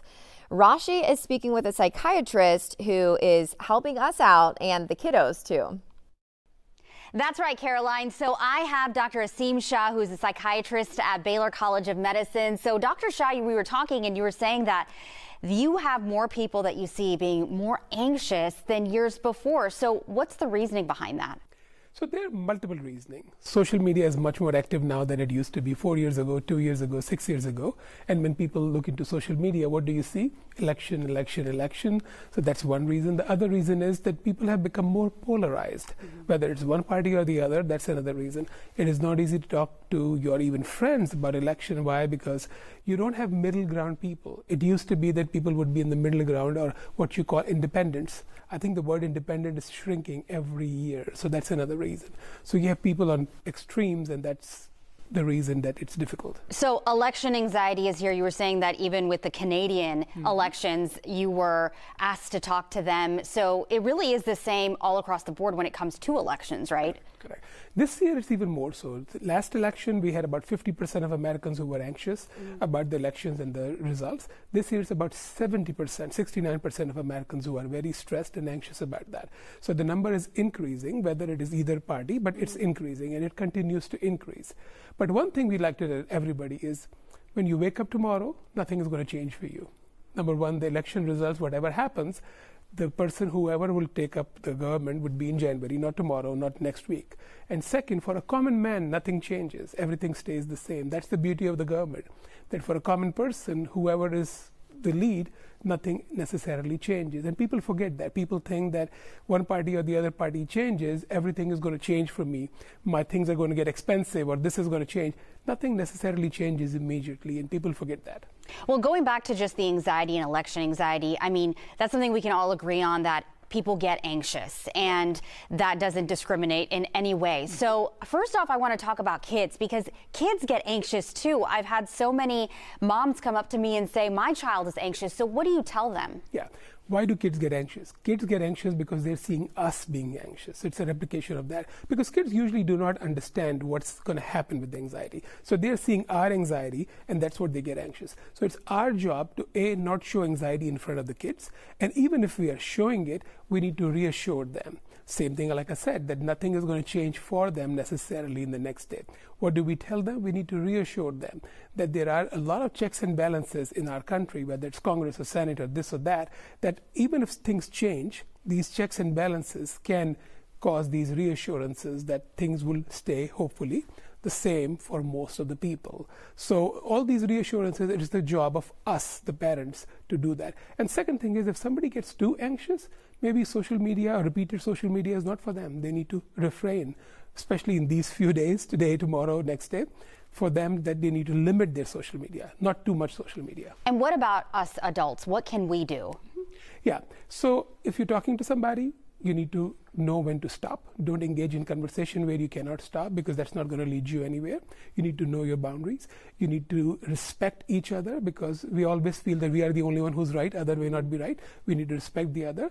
Again, like I said, limit your consumption of social media. I'm saying consumption like it's an alcohol thing, but it becomes an addiction for some people, because this is what people are going to do, so you need to limit that. Also, try to restrain from making comments which could be considered harsh to others, because, you know, everybody has their own opinion, and we have to respect. You may not agree with them, that's okay, but you have to respect. And lastly, you have to remember that whatever is going to happen, your friends are going to remain your friends. So don't risk your friendship, your things of that nature, just based on one election or politics. 3 things we always tell people not to talk about: religion, politics, and money. You're not going to go anywhere with that. Yes, that's good advice, especially because, you know, Thanksgiving's coming up. There's going to be so many of these family gatherings. I know with my family in particular, we just kind of try to keep it.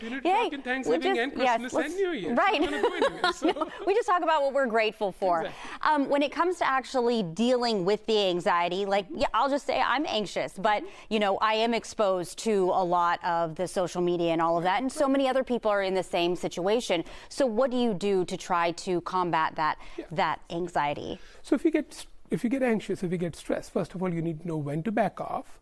Try to back off. Try to take deep breathing, do deep breathing exercises, and also try to think of something calming. Do something. First of all, take care of yourself. That's also important. So self-care is very important, and try to deviate from this election thing to something nicer, different. Go out with the family. Do something different. Eat or go out for a walk or decompress and deactivate yourself from this election thing to something different, even if it's for a short period. Watch a movie or do something so that you are deconnected. You can reconnect, but you should be deconnected for some time. That's going to help you for some period. So definitely do that. All right, Dr. Shah, thank you so much for joining us. All right, deep breaths, Caroline. That's what we have to do. Back to you.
Welcome back, friends. If you are just joining us, welcome to our Election Day special. Yes, I love that information that you just shared with us from the psychologist that you spoke to. I think it's so important to have these tips and tricks and just information when you're dealing with such a stressful time for many people. Yes. Tony, you can bring it over here if you'd like.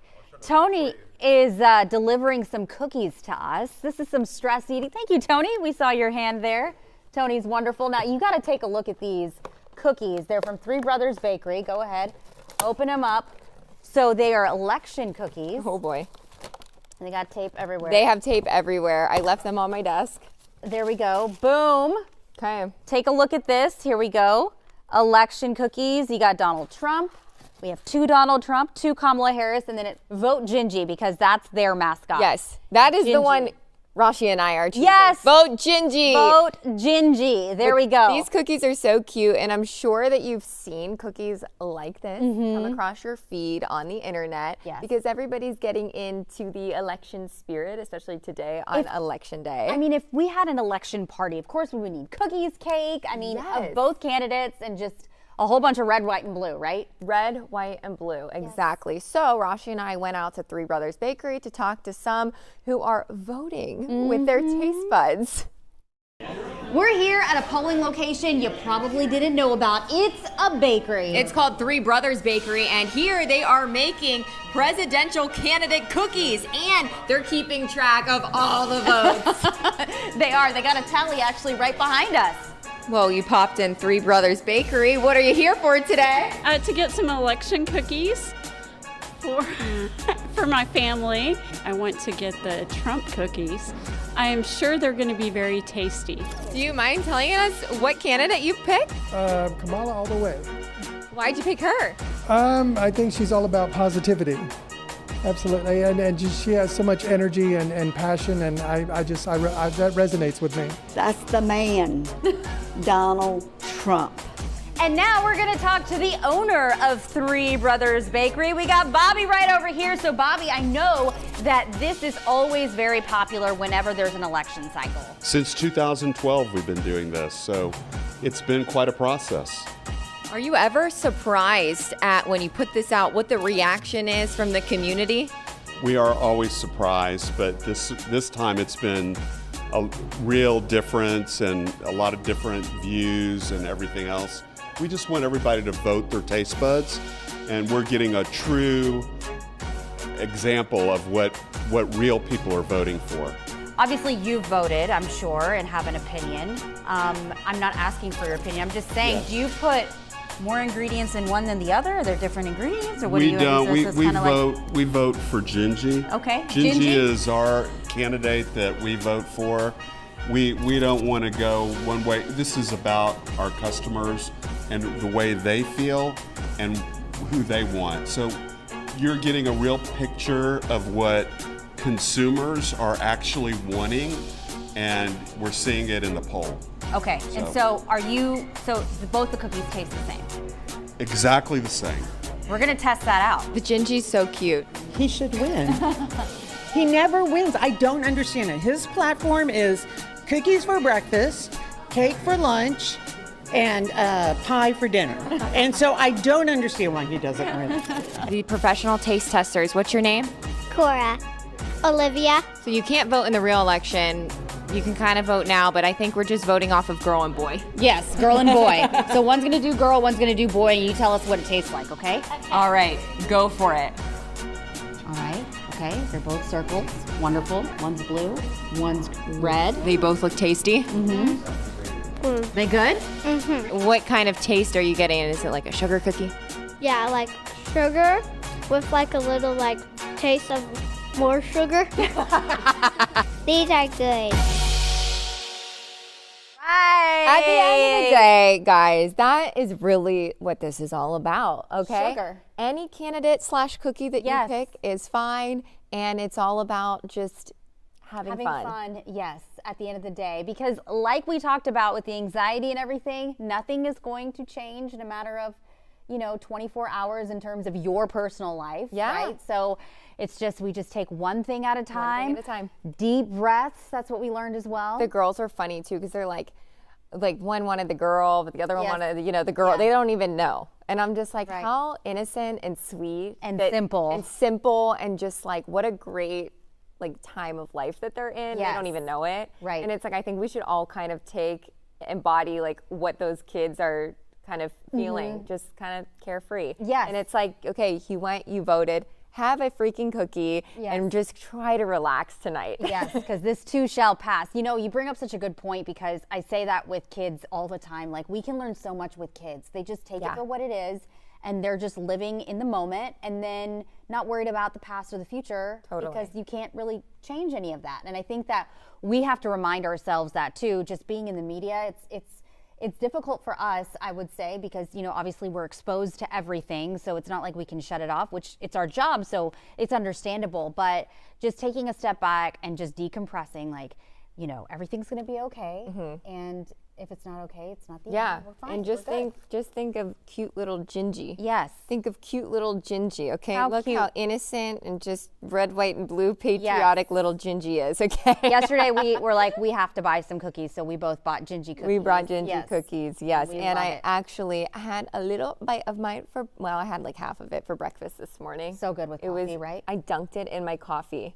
It was amazing. I haven't done that in so long. And it was like sort of like eating a biscotti. These are like a little softer than biscotti because they're sugar cookie, but it was just like, you know, I think a lot of people are going to have coffee because they're going to be waiting up just to well, see it was what funny people because when say. I brought the cookies home last night, Connor's like, we're going to get to eat them, right? I'm like, see, yes, we are all kids at heart. yes. Because those kids yesterday, they were so excited to eat cookies on Yes, camera. yes. Like that was all they cared about. Like, do we get to eat yet? Do we get to have our treat yet? And you know, some of the customers, a lot of them didn't want to go on camera, and that's understandable because it's kind of like a touchy subject sometimes. Yeah.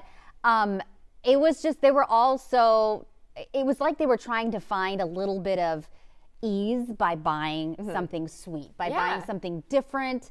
And I think it just is an outlet for them to be able to, I mean, it's just a cookie at the end of the day, but it's just like looking at something in the more funner side. And that's kind of what we like our show to be. It's And like that so outlet. if you are wondering, yesterday, Trump was leading this bakery poll at Three Brothers. However, many people are coming in today, buying their cookies. That could all change. They usually update the final tally around 7:30 or 8 o'clock tonight. Yes. They don't close until about like 7 or so tonight. So you do still have time if you're watching us live right now to go to Three Brothers. They have multiple locations. We were at the one on Braeswood. And you can buy your cookies for tonight if you guys are going to have dinner and watch the election results come in. It's kind of an interesting time, though, because we probably won't know a whole lot tonight. Yes. We'll know some things, but the votes could take a while to be counted. So you might want to get some cookies and just have them for the next couple of days because we might not know anything until later on this week. And they're going to continue making those cookies too. Yeah. And I think people might have these parties also over into the weekend, you know, because and they're wrapped. So these ones are not wrapped because we knew that we wanted to get them on camera. You can go in and they're individually wrapped. So if you want to bring them to any friends or whatever for a treat, they keep nice in the little package. and there's also just like if you go to your local grocery store, I've seen a lot of like red, white, and blue Yeah. cookies and cakes. So it really is just kind of this spirit of democracy and just you know voting, what? right? I'm sure people are going to eat these cookies, but I am going to touch them again. Okay. What a great job.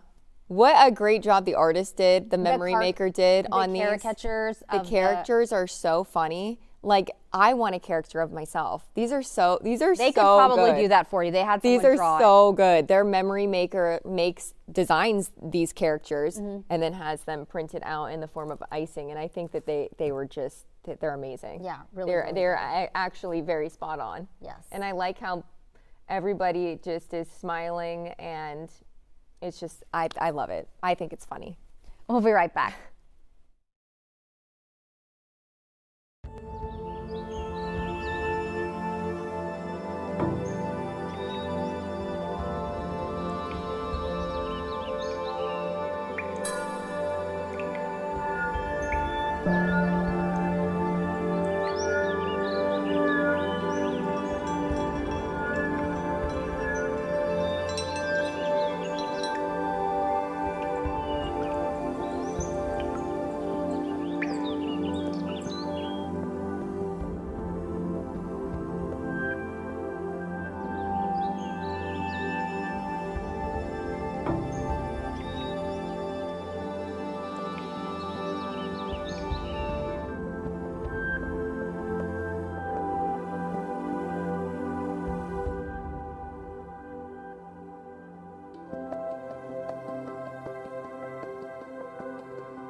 You know what's great is our Fox Local app, because it really is such a great resource and tool. We have exclusive coverage for you all day long, all things election. So right here, I actually have my personal phone pulled up with Fox Local, and you can see our live coverage right here. You just tap on that, and you'll see some music because it's a little delayed. But you have your top stories live. We have live updates for the election. You have all of these stories, just these updates throughout. You can see 1 p.m., 11 a.m. And so we'll be posting all of these, and we have our web team here to post everything for us. And then you have the You Decide coverage, what you need to know. You see that right over here.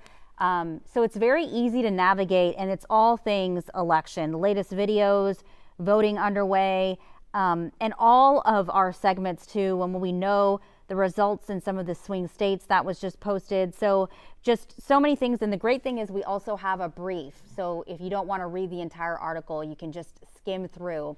And it really is just so easy to navigate. And then what's great is, other than just elections, you can always watch some of your local programming. This obviously Caroline and Rashi, and we're talking about this here. But we also have the election weather forecast that we have. Well, you're just seeing that right there. So you can also see more of 2024 election.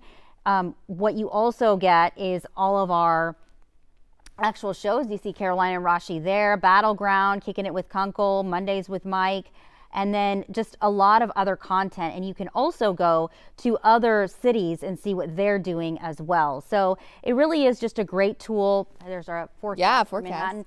And it's just a great tool to find out more information and just have it right there at your fingertips. We here at Fox have been waiting so long to get it on your phone. Yes. That's where everybody gets their information. So definitely a great tool to have, and especially today. You can download it on your smart TV, and that does include Samsung. That wasn't the case for a little while. Yeah. And then we also have it on your smartphone. That's right. And I just wanted to update you guys as our live updates of Election Day 2024 in Houston, as she pointed out on the app.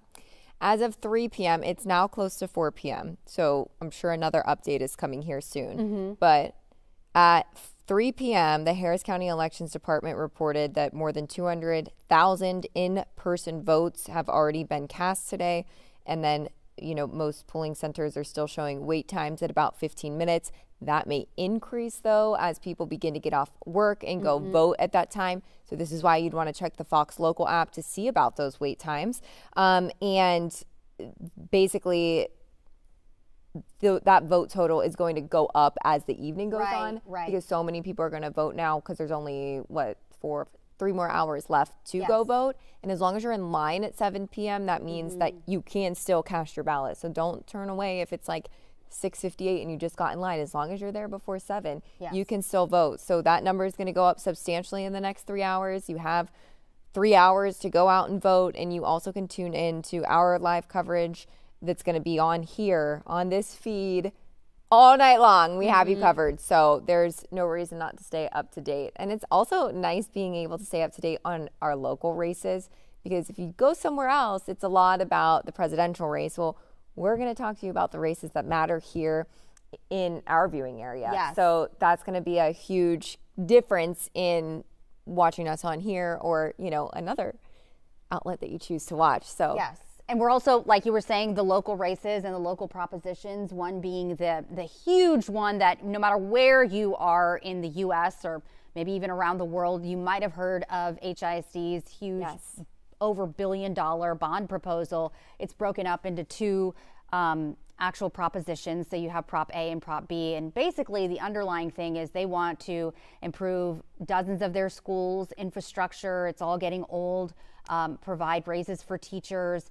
Also electronics, and technology is a big one too. So a lot of these schools haven't been upgraded in decades. And so, you know, now voters are able to choose, residents, whether or not they're going to approve this. And that would obviously mean a property tax increase. of some sort, maybe not right now, but possibly later, because the more money, obviously, HISD, we're talking about Houston ISD spends, the more in debt they will be, which they will have to incur that debt and then obviously get out of it, so that they'll be asking for more money. And a lot of school districts in our area are asking for money, and really one common denominator is to increase teacher pay, because teachers aren't paid enough, and there's such a huge turnover, and being able to give teachers whatever the percentage increase is something that these districts want. And so there's a percentage property tax increase that is on the ballot. And so these are all very interesting, and locally we'll be covering this extensively.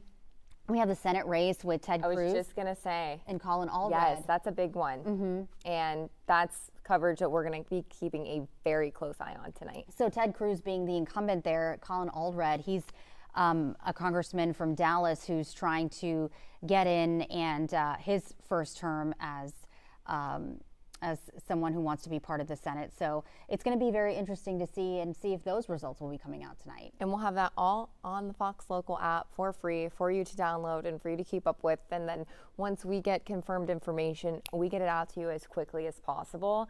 And if you're not watching, a local broadcast, you might not immediately see about all these local issues and local seats that we're voting on. So, but we got you. Like, that's huge priority on our list. So I would encourage you all to download the Fox Local app and make sure to stay up to date with that. I love this being an hour. I love it being an hour too. One thing that I was going to add is the fact that I thought it was great. We've had so many of these election meetings preparing for this day. And one of the big things that our bosses have said is the fact that they don't want to be rushed to be first if they're not right. So when it comes to accuracy, facts, we can assure you that we are doing our level best to do that and bring it to you in a timely manner. But our priority is to bring you everything correctly, factually correct. And so that's also one of the many reasons that you should watch us and download the Fox Local app, also to be watching Caroline and Rashi. And I think an hour is great. I think that, obviously elections isn't the thing we'd love to talk about all the time, but it being on election day, I would say. We tried to keep it fun and informative for you today before heading it, because now we're about to head into 4 o'clock and we're Central Time, okay? So the East Coast polling results, some of them are going to start to come in. So we're going to get into the very serious hours now. So we hope that we provided you with some relief, some fun, some information, some helpful tools, a little peek behind how it all goes. We're not leaving the building tonight, so we are here for the long haul, and we're excited about it. Yes, we are. And wanted to show you some live shots of where a lot of stuff is going on. It won't look like it right now, but here it is. We're trying to decide who is going to be taking residence up in the White House come 2025. That's crazy. I was just saying it out loud thinking, oh my goodness, so this is a live shot right there. Look at that. It actually looks like fall weather there, other than here in Texas. There was a little bit of a breeze this morning. We also had some severe weather. If you're in the Houston area, you probably knew all about that. But but that didn't really hinder many people from going out to the polls, and we've had some great turnout there. We also have a live shot of the Capitol, as you mentioned, Eastern time. So we are looking at 4:55 there. So they're going on that 5 o'clock hour. That means people are getting off, they're voting, and they're gonna be closing an hour before obviously our polls are gonna close here in Central Time. So that's where it all begins. Yes, and this is like the peaceful angle of it all, right? If you look at the street, it's probably just nuts. Well, they kept showing today a live shot from a polling location in Chicago, and the line was stretched out along the block. And I know that there are going to be some lines here, but don't let that scare you away. They do move, so. All of this is just so surreal, I think. It never gets old. It's like we know that this happens every 4 years, yet we act like it's the biggest shock, oh my gosh, what's happening, what's going on. And then when you eventually see all the results come in and you see the winner or whoever, those results are finally in. We've been I guess maybe because in our minds we just have been hearing about it for so long, and then it all comes together and it happens. And so all the planning, everything being executed, you can plan all you want, but the execution is well, it's definitely breaking news at its finest, because we had an idea of what's going to happen, and by an idea I mean the votes are going to be voted, then the polls are going to close, then things are going to start getting tallied. but like it's so unpredictable. We really don't know what's going to happen. Yes. So I think that's like the crazy part. That is. And I've seen some reports, and so I like send it over to our news desk to see if they can verify it. And it's just a lot of verifying and obviously communicating within each other to find out what the actual truth is of what's happening. So, but I do know that we need to go get prepared for Fox 26 News at 5. Yes, and we'll be on 5, 6, and then we have more coverage. We're staying with you the whole night. Our whole team of reporters will be out there live tonight, so you'll get a good look at what's happening in the greater Houston area, and we will keep you updated via the Fox Local app. So thanks so much for tuning in to this hour-long Caroline and Rashi special. Yes, we really appreciate you, and we hope that you will join us again. All you have to do is go to your app store, look for Fox Local, then you can download, click Houston. Same exact process, what you do on your smart TV, and that includes Samsung. And it really is so easy to navigate, and you could just have it on, like instead of other channels. I'm just going to go ahead and say it. It's just so easy. And you can on demand right there when you want it, where you want it. All right, that's all we have time for, friends. Thanks so much for joining us. Again, download Fox Local, stay up to date. It's free in your app store for your smart TV and your phone. Bye, friends. Bye, friends.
All right, good afternoon, ladies and gentlemen. Thank you so much for joining me here on this election day. This is You Decide 2024. We are streaming all day long, giving you guys the latest updates as we continue to track the latest developments in the presidential election and all the way down the ballot as we start to look at some of those Senate races as well as those district races here in the great state of Texas. But of course, some of those commissioner races, the sheriff's offices. We know we have a DA race in Harris County. Just lots of things to figure out here before it's all said and done. But we're going to do our very best to bring you guys the latest here as it becomes available.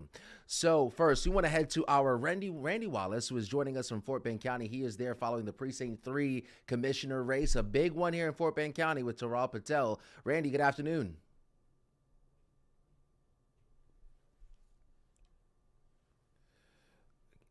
I can't hear him. I can't hear Randy.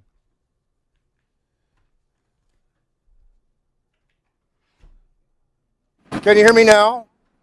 I can't. Can you hear me now, Anthony? Yes, I can hear you, Randy. Sorry about that. Are we good? Yeah, we're good. Okay.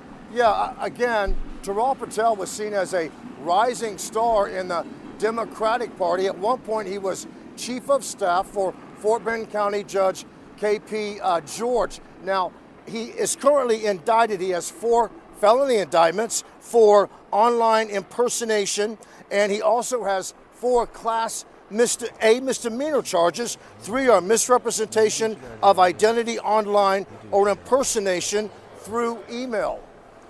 Now, of course, the big question is, are these criminal charges going to keep folks from voting for him? He's running against the incumbent Andy Myers. This, of course, is the Precinct 3 commissioner race. Myers has been the commissioner since 1997. So again, this race is one to watch because so many people are looking at kind of the controversy surrounding Patel and the fact that he is facing criminal charges. At one point, you had folks in the Democratic Party here in Fort Bend County that were asking him to step down, to get out of the race, but he didn't do that. So it's going to be real interesting to see what happens tonight. There is a third candidate in the race, Ali Shikani.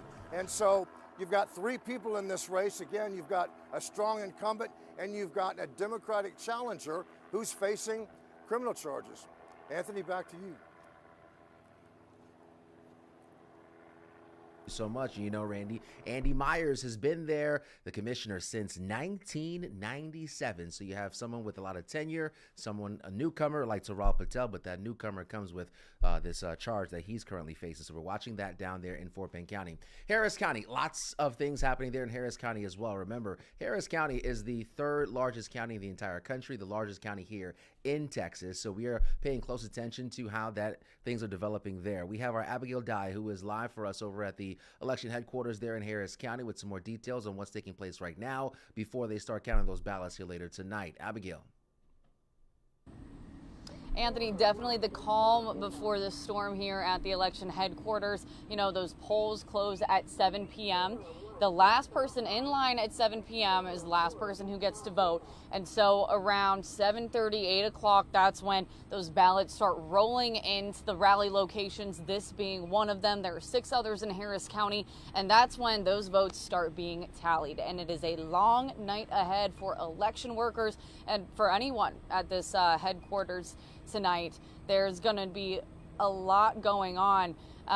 Like I said, they'll be intercepting a lot of that election equipment, and so there are a lot of different moving parts here. We saw canines earlier from the Harris County Sheriff's Office and Precinct 1 Constable's Office, and they were telling us that the canines are responsible for sniffing pieces of equipment as they come into the headquarters, which is something very interesting I had never heard of before. And so, like I said, just a lot going on here today and a lot of moving parts. And we do know that we have a lot of big races here in Harris County, like you said, Anthony. We have a couple of big bond issues. Of course, the Houston Independent School District bond issue is a big one that's on the top of a lot of people's minds. There's Proposition A and B for that. And then we also have a flood infrastructure tax issue that would put about $113 million in the hands of Harris County to work with when it comes to flood infrastructure, which we all know is a big hot topic here in Houston.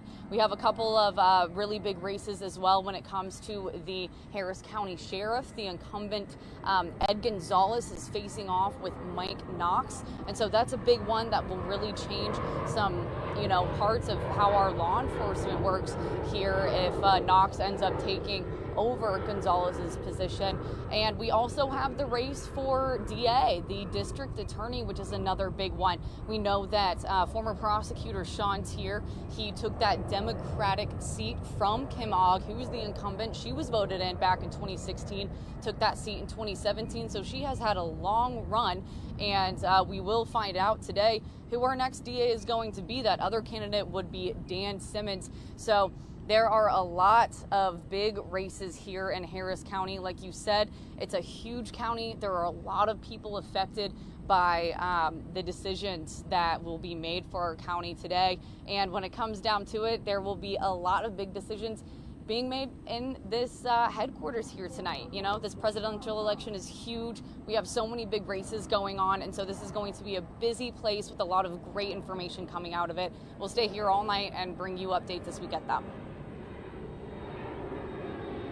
so much.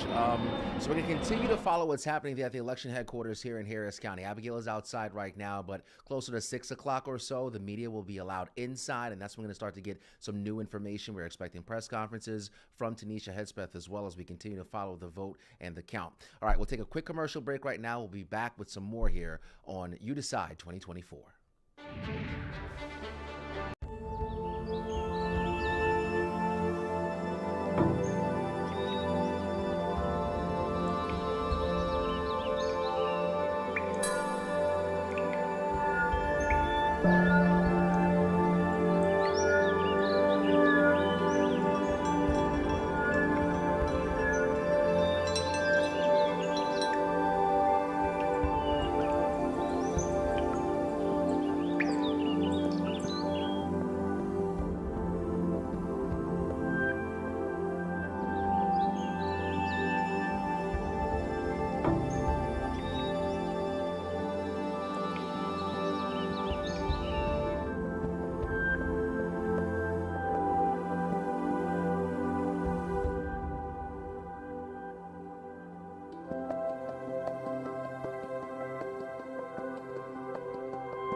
All right, welcome back to You Decide 2024. As a matter of fact, I'm on my computer right now, and I just got an update here from the Harris County Elections Department. Periodically, they're putting out tweets letting us know how many people have voted so far. Now, earlier today, as of 1 o'clock, they had 153,000.5, so a little bit more than 153,000 people voted as of 1 o'clock. As of 3 o'clock today, the clerk says more than 200,000 folks have voted in person here today. That's on top of the historic numbers we've been seeing now with early voting. That's not a trend that's only happening here locally. This is something that is happening all across the country. And we now want to head over to our Dominique Keith, who is live for us here at one of the polling locations in Harris County. Dominique? Hey there, Anthony. Yeah, we know that weather was earlier in the week. We weren't sure, what the weather was going to do and if it was going to rain, but we can tell you for sure that the sun has made a big, bright, hot appearance on this election day. It's a beautiful day for people to get out and vote, and lots of people are. We're here at the West Gray Multi-Service Center, where a steady stream of voters have been coming and going for the last few hours. And in particular, one race that is really standing out for a lot of people is the 18th congressional race. Now, when it comes to that one, there are actually two different categories on the ballot for the race for the 18th congressional district, and that's because you'll have to vote for who will finish the term out for the unexpired term for the late Congresswoman Sheila Jackson Lee, and then also vote for who will sit in that seat for the next 2 years. Now, Congresswoman Sheila Jackson Lee served in that seat. She was a Democrat in that spot for 30 years. Harris County voters voted her in 15 different times, and now her daughter, Erica Lee Carter, wants to finish out her mom's term. So she is running to finish out the term until January. But two Republicans, Kevin Durrell and Maria Dunn, are also running against the Congresswoman's daughter for that spot to finish out the unexpired term until January. And then also on that second category to decide who will hold the seat for 2 years, former Houston Mayor Sylvester Turner, as well as he's the Democrat running for that spot, and running against him is Republican Lana Sintonzi. And so this is a long-held spot for Democrats. The Turner and Lee Carter are expected to once again be the Democrats to hold that spot. Lee Carter until finishing out her mom's term until January, and Turner is expected to be the one to be voted in to hold that seat for the next 2 years. But he does have a candidate who's running against him for that spot, and that is Republican Lana Sintonzi. But the voters are coming out to have their voices heard. And when you get to that part on the ballot, again, you will see 2 different categories when it comes to the 18th Congressional District. So, Anthony, a lot of people have researched that and tried to get clarification on that for the last few months since the Congresswoman passed away in July. And so a lot of people already know that information, but that's a great reminder as people head to the polls to have their voices heard.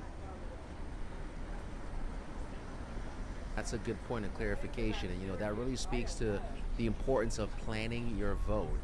On fox26houston.com, we do have a link there where you're able to even see some of the ballots here in the area. And I know in Harris County, it's more than 60 different races. For some of us, you're going to see there on the ballot. So it's important to plan your vote ahead of time so that when you get inside of the booth, there's no surprises. You know what you're doing. And throughout the course of the last couple of weeks, here at the station, we've been trying to give you guys as much information as possible. Our Relina DeFlorius has been doing a really good job breaking down some of those propositions and some of those other ballot issues that you're going to see on your ballot, whether you're in Harris County, Montgomery County, over there in Spring ISD. Just a lot happening in our communities. So we've been doing our best to chew that information for you, help you become a more educated voter, and then you got to do your part, and you got to get out there and you got to vote. All right. I know as you were hearing from Domly just a second ago, like early this morning, some of you might have been woken up to some of the rain that we had earlier this morning, but the good news is that rain has now moved out. A beautiful live shot there in Harris County with Domly. So I want to rope in meteorologist Ramisha Shea to give us some updates. Ramisha, not just the weather story here, though, but if you can, just like across the country, too, some of these states that folks are going to be voting. Yeah, weather is critical. Of course, we were dealing with some pretty messy, rough stuff this morning. Of course, we had that cold front roll through. It was like 80 degrees early this morning, and then temperatures dropped into the 60s behind it. And of course, with the clash of the air masses, we had super heavy rain, a few strong to severe storms, 1 to 3 inches of rain. It was a mess. Of course, the polls opened around 7 a.m. And like I was saying the last few days, if you were trying to get out to the polls to vote in the first hour or two in Houston or around Houston, you may run into some issues with the rowdy weather. But now, if you've got to get out there for the last few hours of voting today, weather will be much calmer, much quieter in our area. We have dried out, and we are experiencing at least some peaks of sunshine out there. But of course, we've got other critical battleground states and still a storm system rolling through a big chunk of Wisconsin and also Michigan, basically in that line of fire as far as that threat for severe weather, heavy rain. You can still see that low risk for a few severe storms still impacting parts of central and southern Wisconsin, and that does include the greater Milwaukee area. So certainly something that we're monitoring there. You could see voting in Wisconsin for the rest of today could be a little dicey. There's a threat for some heavy rain, maybe a few strong storms, and temperatures in the 60s. Pretty breezy as well, gusts to 25 miles per hour. All right, the other state where we're having some of the biggest weather issues today would be in Michigan, and we've still got a few more hours of voting here to get through today. And check out all of that rain rolling in with that area of low pressure cold front. So windy and rainy may cause some people to decide, hey, I really don't want to get out in this, but hopefully they'll still rough it and get out there and go and vote, because of course it is important to do so. Temps in the mid to upper 60s. Now, elsewhere across other battleground states, things look a little bit better, but like I said, Wisconsin, Michigan, that threat for rounds of rain, and those temps likely in the 50s and 60s for the rest of the afternoon in Michigan. Now, that's where we have some not so nice weather, but let's head over to Nevada. Of course, this is another huge battleground state. You can see Las Vegas there, highs in the 60s for today, mostly sunny, great voting weather. So folks waiting out in long lines there don't have to worry about any craziness from Mother Nature. Over into Arizona, 60s to low 70s and plenty of sunshine here, even with the little front dropping through. It is coming through dry. Another huge battleground state here. And of course, I am talking about Georgia, mid 70s to 80s, mild weather here for today and isolated showers, but not really seeing much rain at all impacting the state of Georgia right now. So hopefully those folks in the ATL, Macon, Savannah, Albany will get out there and let their voice be heard. Get out there and vote. All right, another big battleground state, North Carolina, for your election day afternoon. There is a small chance, especially for western sections of North Carolina, over towards Asheville, for a stray shower or two, but not really seeing a ton of rainfall at this point. So that is some good news. Let's roll up to Pennsylvania. We've seen the candidates here quite a bit lately campaigning, and it looks like the weather is not going to be a huge issue here. Mostly cloudy, no problems expected. Temperatures in the 70s for highs. So Anthony, we're looking pretty good. Let's look at what we're dealing with closer to home, and you can see that big line of showers and storms off to the east of Houston now. We've got some sunshine out there. Our threat for rain pretty much coming to an end. Only about a 10% chance for rain through about 6 p.m. And it is going to be pretty nice for this evening. In fact, here's a live view right now, and look at that. A few clouds out there, some sunshine, but we are feeling great behind that front. In fact, look at this, back up to 80 after dropping into the 60s behind that front, but no rain. No rain. That is the key to all of right. this Get here out there today. Get out there and vote. Ramisha, thank you so much. All right. Let's get back to the politics of it all here today. You decide 2024. Okay, we know what's at the top of the ballot. Vice President Kamala Harris, former President Donald Trump. But one of the races, if not the race that we are watching extremely closely, is the Senate race. Democrats are putting a lot of money behind Colin Allred here to see if they can flip this seat against Senator Ted Cruz, who's been there for quite some time now, seeking his third term. We want to go out to Dallas, Texas, where Tom Ziska is with the Allred campaign, following the latest developments there. Tom. Anthony, they have spent so much attention on this race because it could well help determine who controls the Senate in Washington. So Colin Allred has been running for Senate for 18 months now, trying to become the first senator elected from Texas since Lloyd Benson in 1988. Some people will certainly remember. Young kids, go ahead and look at your Google when I'm done with this. But he's using every available moment to campaign for this particular seat. Hours ago, he was at the Dallas County Democratic offices. There was a phone bank working on his behalf and the Harris Walz campaign, and there was a get out the vote walk, door knocking efforts to get people to the polls who have not yet gone. Mr. Allred took an opportunity to reinforce the themes of his campaign that he says set him apart from Ted Cruz. Certainly abortion is there, reproductive rights, border security, and his stated willingness to be a bipartisan legislator on Capitol Hill. I spoke to a couple of his surrogates here in the Dallas area. They tell me they're pretty confident and pleased with the campaign that the Allred campaign ran, but a little troubled by the partisanship, but rather also the polarization, general of this election cycle. Take a listen. I think we're in for a very close race, and I think it's going to come down to where people are on the issue of women's reproductive freedom. I think that's a big issue where you can see people cross the line away from Senator Cruz and to Representative Allred. I think what we need to see more than anything is getting past this. You know, I'm a proud Democrat, but I'd like to see the Republicans get their things together as well. And I believe that this has been the biggest message we've heard from Texans across the state, quite frankly, from people across the country, that that's where we would need to get to in order to move forward. And now it is all, certainly, as we have been talking all day, up to the voters. They will decide. Polls close here in Texas at 7 o'clock, and that's when we will start getting a figure and a sense of how the votes shake out. Behind me is the famous Longhorn Ballroom here in Texas, where the Allred campaign will be watching those votes. We'll be inside as well. We'll bring those reactions as they happen all through the evening. Live in Dallas tonight, I'm Tom Ziska, Fox 26 News. All right, that's some good stuff right there, Tom. Thank you so much for reporting for us coming out of Dallas. All right, now let's head to our Sherman DeSalle, following the other side of this battle here. Let's head to him to see what we can hear, what we know so far about Ted Cruz and his camp. Sherman. Yeah, good evening, Anthony. Wasn't able to hear my colleague Tom talk about the opponent, Colin Allred, but I'm out here at the Marquee, the Marriott Marquee downtown, where we're expected to see and hear from Senator Ted Cruz and his campaign within the next couple of hours.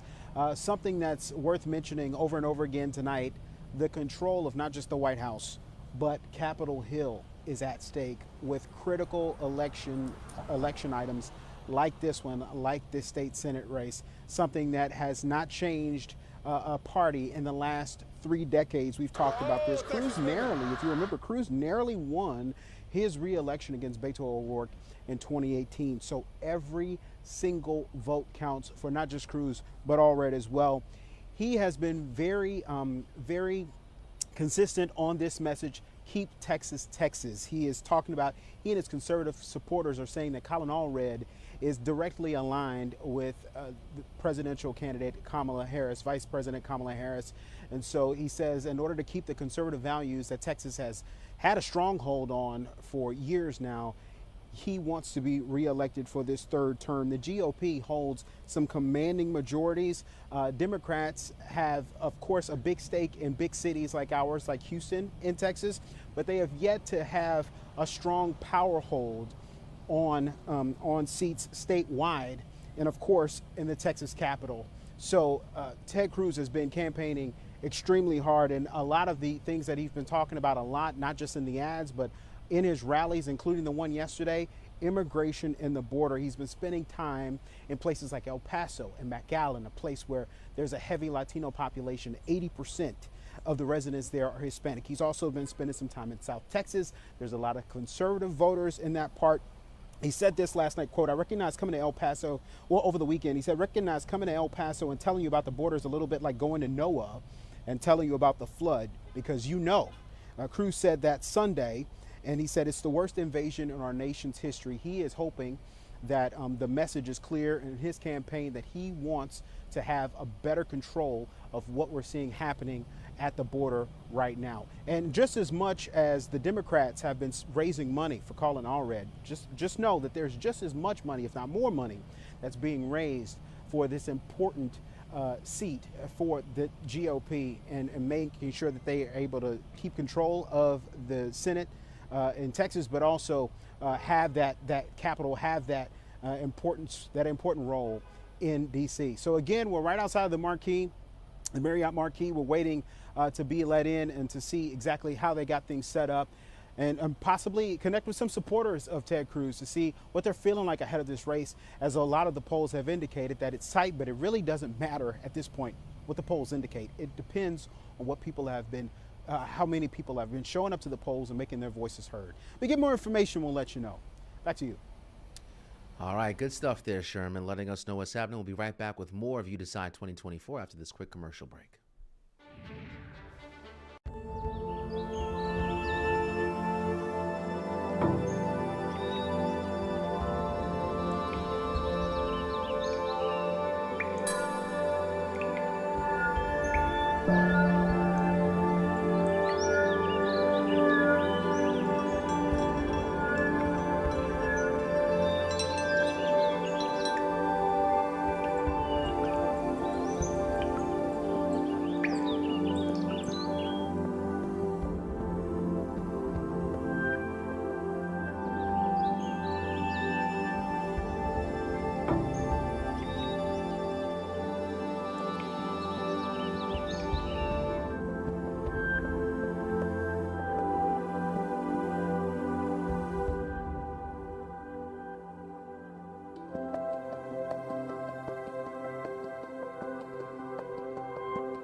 camera right now. You can watch by heading to fox26houston.com or download.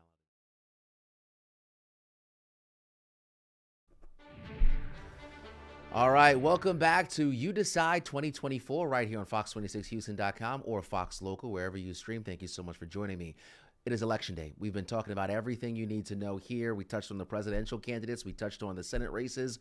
But it's important for us to touch on the security and the integrity of the vote right here in Harris County. Harris County is the third largest county in the country, the largest county here in Texas, and there's a lot of people voting. We've seen historic numbers in terms of early voting, and as of 3 o'clock today, more than 200,000 people have already voted in Harris County. Earlier this week, I got a chance to speak to the clerk, Tanisha Hedspeth, about the security and the integrity of the vote here and how closely they've been working with the federal government here over the last year and a half. For the first time, the Harris County Clerk Tanisha Hedspeth gave us a tour of the new election hub, a bigger, more secure facility, giving her team the space and resources it needs to protect the election.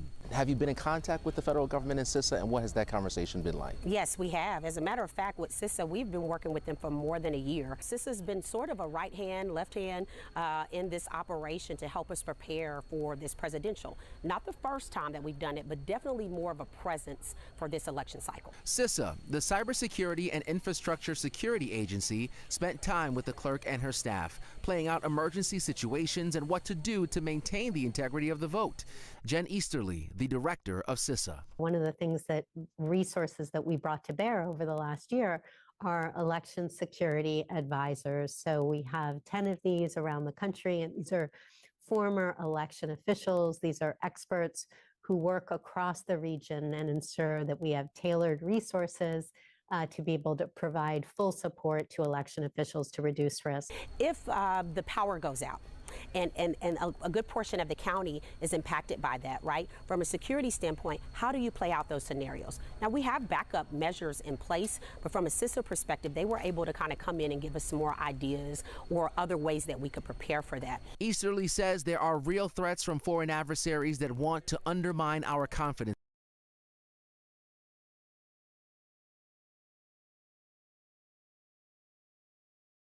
Dispelling rumors. The clerk is actively dispelling social media rumors, claiming ballots with her initials on it are invalid. And the intelligence community has released several statements about fake videos and claims spreading on the internet. But there are also real physical threats of violence to election officials domestically. We will have many of our local and federal government agencies that will be here election night. Some have been here throughout early voting, supporting us in different ways as well. There is a clear, coordinated effort to protect election workers, the ballots, and the will of the American people.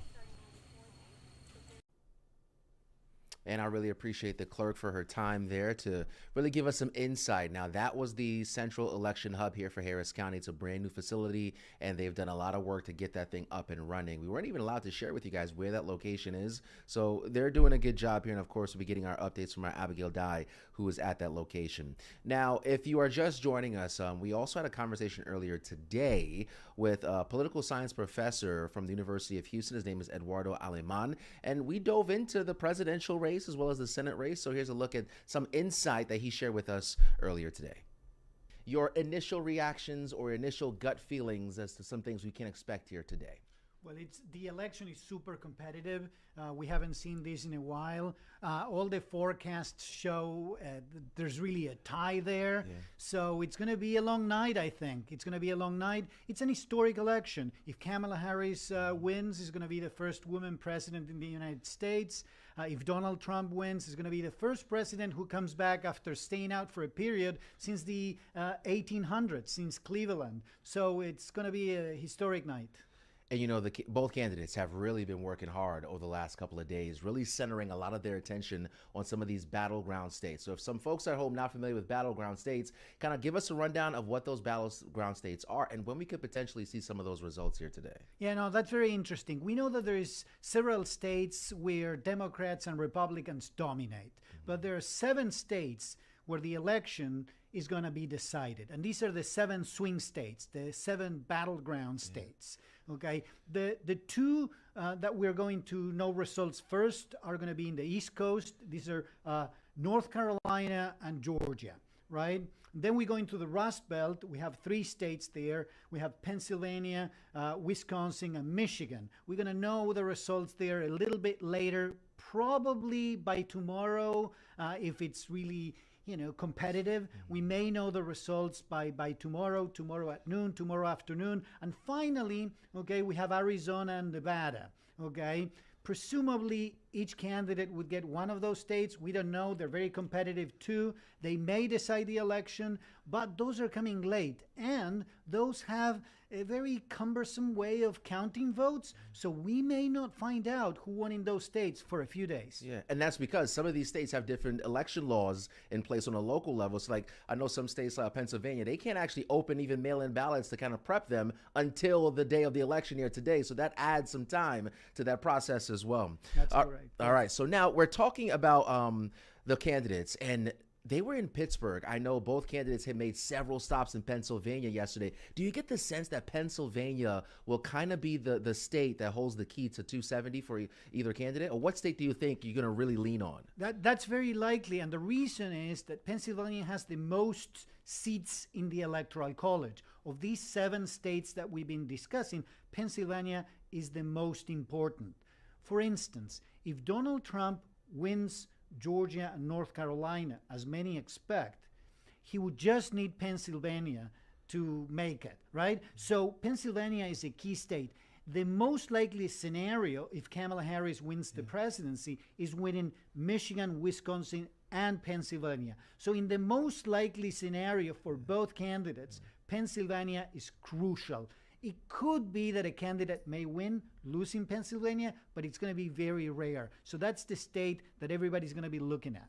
And when VP Harris was in Pennsylvania yesterday, she made a stop at a Puerto Rican restaurant in Reading, Pennsylvania. And Puerto Rico has been the center of some conversation here over the last couple of days after that rally at Madison Square Garden that former President Donald Trump had.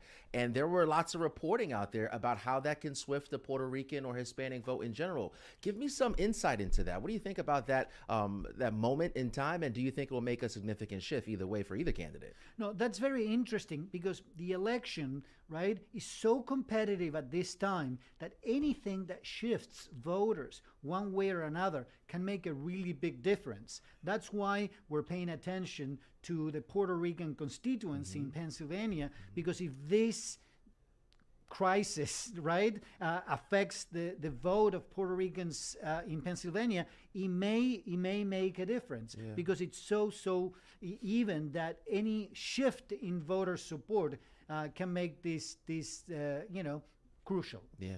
And former President Donald Trump, inflation, the economy, protecting the border, some really solid topics to run on for any candidate.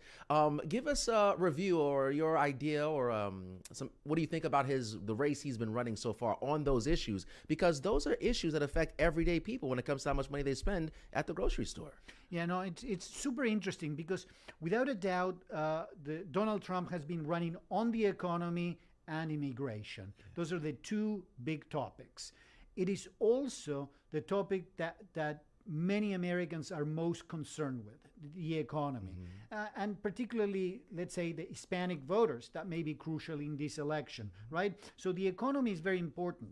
Now, the truth is that the latest information we have about the economy in the U.S. paints actually a pretty good picture, particularly if we compare it with other developed countries in, let's say, Western Europe, of other parts of the world. Inflation has come down quite a lot. The economy is growing. Unemployment is low. However, it may be too late because in the prior few years, inflation has been high. It affected pocketbook issues among many Americans, and people have the feeling that all of their bills have gone up, but their wages have not gone up enough. And I think that has many people concerned about the direction of the government, and it favors the Republican candidate. Yeah. And now what is favoring the Democratic candidate, at least in some of the polling we've seen, is the mobilization of women following the overturning of Roe v. Wade by the Supreme Court. Talk about that platform and how it's mobilizing women voters to the polls. That's another historic difference from this contest compared to previous ones, the gender difference. we see a huge disparity in voting tension between men and women, something that has arrived to the levels of something that is completely unique. Several points here. It's clear that women are favoring candidate Kamala Harris, whereas men are favoring, particularly young men, seem to be favoring Donald Trump. And that's one of the, I would say, three main differences among the electorate. One is that one. The other one appears to be whether someone is college educated or not. You've probably seen that a lot in the news. Okay, that's another big difference between the supporters of these two candidates. But gender is really a big one. And that's why a lot of people are talking about whether women or men are going to turn out to vote at a higher rate, and that could decide the election. And huge thanks to Professor Alman for joining us and then giving us that insight into this race. We'll be right back after this.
All right, the time is 4:40. We are approaching the 5 o'clock hour, and then from there, the polls will close in 2 hours after that. That's 7 o'clock.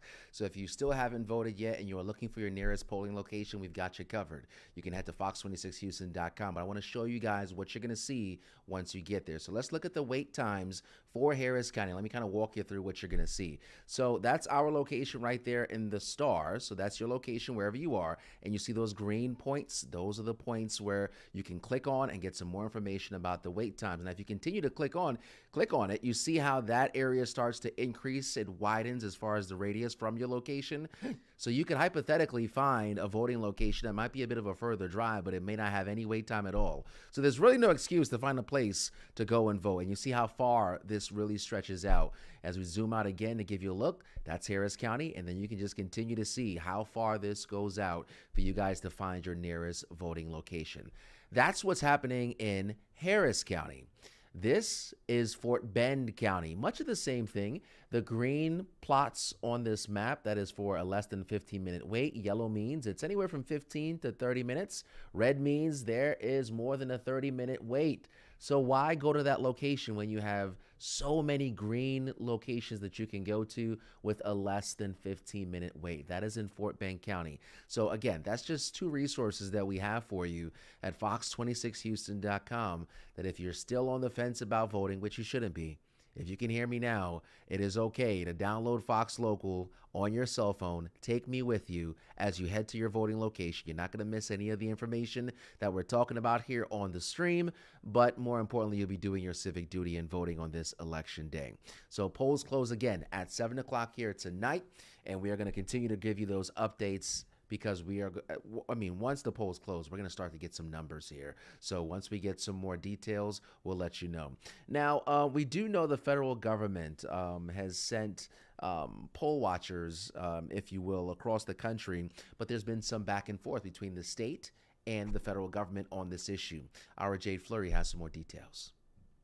We want a fair and secure election. The federal government routinely sends monitors to polling locations across the country to keep an eye out for any violations of voting rights. The Department of Justice announcing it will send monitors to several states on Election Day.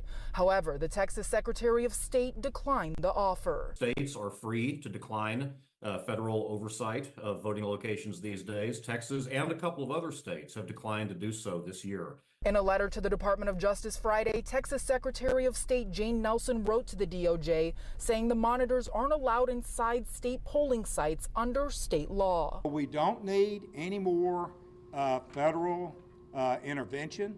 There's no call for it. You're going to tell the federal government and federal monitors they have no business monitoring a federal election? Despite the state's request, Democratic leaders in Harris County putting in a request to the Department of Justice to bring in federal monitors to the polls. We ask for the presence of the Justice Department here because Texas is one of the most voter restrictive states in the nation. County Democrats argue that the Secretary of State's refusal to allow federal monitoring is an attempt at voter suppression, while Republicans counter that, saying the claim is unfounded. I want voters to realize that all of the efforts by the state are designed to try and scare you into not voting. So who is doing the voter suppression? The Democrats that are in charge of the election? It's not the Republicans.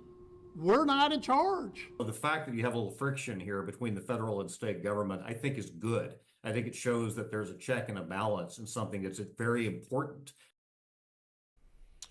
All right, that was our Jade Fleury reporting. I want to give you guys a look at the central headquarters for Harris County, where the votes will be making their way to this location to be counted. It's where the clerk will be holding her press conferences, and it's where we're going to get those dumps of ballot counts, and we're going to get those numbers. So let's take a look at this, and this is a live view in real time. So let me walk you through what you're looking at here, because I had an opportunity to walk through that facility.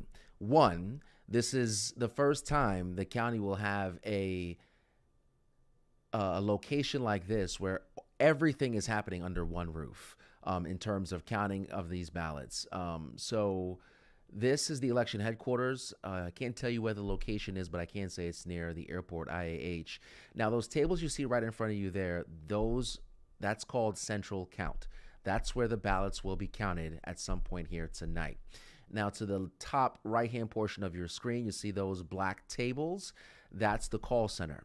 They have about 2 different shifts, 200 people per shift, answering calls not only from voters across the county that have questions, but they also have access, direct access to the election judges at the polling site. So if they got to work through something with whatever the issue is, the judge has some questions, they can work through it right there in real time. And again, they're working 2 different shifts. The left side of the screen, it is out of the frame, and that's done deliberately. So that is where those mail-in ballots are being processed. There's another more secure area where there are representatives from both parties. There's a representative from the Secretary of State's office, and there's also a representative in-house from the federal government, which for that agency is called CISA, the Cybersecurity and Infrastructure Security Agency, all on hand there on the ground. And then to the top right-hand portion, those are bays. So this space is kind of like a warehouse where, those semis will drop off some of their load. This is kind of one of those buildings, and they've really turned it into something that is functional for this service and election counting the ballots. So this is what's happening here. The bays, the top right-hand corner, the ballots will be dropped off there. This is also a rally site. There are 6 different rally sites across the county, and this is one of them. So 5 others, I should say, including this one you're looking at. And it's a rally site. That's where those ballots go through a chain of custody where they are handed off from one person to the next. It's a very safe and secure process when I spoke to the clerk about it. And once those ballots get here, that's when they get the tabulations going and we start to get those numbers. So I suspect come 6 o'clock, this is going to be a very different view. Our Abigail Dye is outside of this election headquarters and she's not allowed in. The media is not allowed in until about 6 o'clock. So once those polling locations close, once those ballots start being transported from their various locations across the county, remember there are about 700 or so voting locations across the county. Those ballots then from those locations go to rally sites. Again, there are 5 other rally sites, including this one at the election headquarters. From the rally site, they then go here and those ballots start to be counted. This is all done under the safety and security of the constable's office as well. So this is a well-oiled machine here that we're going to get some more numbers as the day progresses. So again, polls close at 7. The time right now, 4:47. And we know earlier today, as of 3 o'clock, more than 200,000 Houstonians have voted in person on top of those record numbers for early voting. We'll take a quick break and be right back after this.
All right. Now, Houston is known for being the birthplace of many celebrities, whether it be acting or rappers, singers. Houston is a place that continues to show it has talent. One of them being Kendrick Sampson, a born and bred Houstonian who made his way to Hollywood and was one of the stars in Issa Rae's HBO series Insecure. So many of you may know him as Nathan, but aside from that, he's a very passionate activist, and he's back here today on Election Day in his hometown. Right now at 4:50, they should be busing folks to various polling locations to vote. And he sat down with me, man. We had a pretty substantive conversation, and here's a quick look at some of the highlights. All right, many of you at home may know him as this big Hollywood actor, but this actor is also very much so an activist. We're joined here today by Kendrick Sampson. Man, I have so many questions for you. We want to get to the program you're doing here leading up to Election Day. But for the folks that know you as an actor, you're so much more than that. Talk about the activism and where that came from. I mean, it came from growing up right here in H-Town, in Mo City, and just really, you know, understanding my place And if I had an advantage, I had a thing where if something was broke, I had to figure out how to fix it. If something just didn't connect, and you know, my parents were very, they warned me a lot about the dangers of police, dangers of, you know, racism, and more than anything, I think my family took in a lot of folks. Yeah. I have a lot of siblings, a whole lot of them. I got like 20. Cousins. No, real. I got I got a whole lot of Sam, Natasha, Penny, Kenneth, Quentin, Harv. We got a whole lot of them, Swan. But then I got like a bunch of, you know, chosen family as well, people that, you know, god sisters, god siblings. My uncle passed AIDS, you know, during the epidemic, and so my mom had a lot of empathy and taught us how to pursue answers. Yeah. And so that curiosity led me to, when I was trying to figure out the solutions, I moved out to LA when I was straight out of high school, and I wanted to bring everything back to Houston. My whole plan was like, I'm gonna go out there, you know, get real big, and then bring everything back to Houston for the homies, and then got out there and was like, oh, it's expensive. I ain't got no money. I can't afford to get back home. So we got to switch up the plan. And I started working in the shelters downtown, in downtown LA.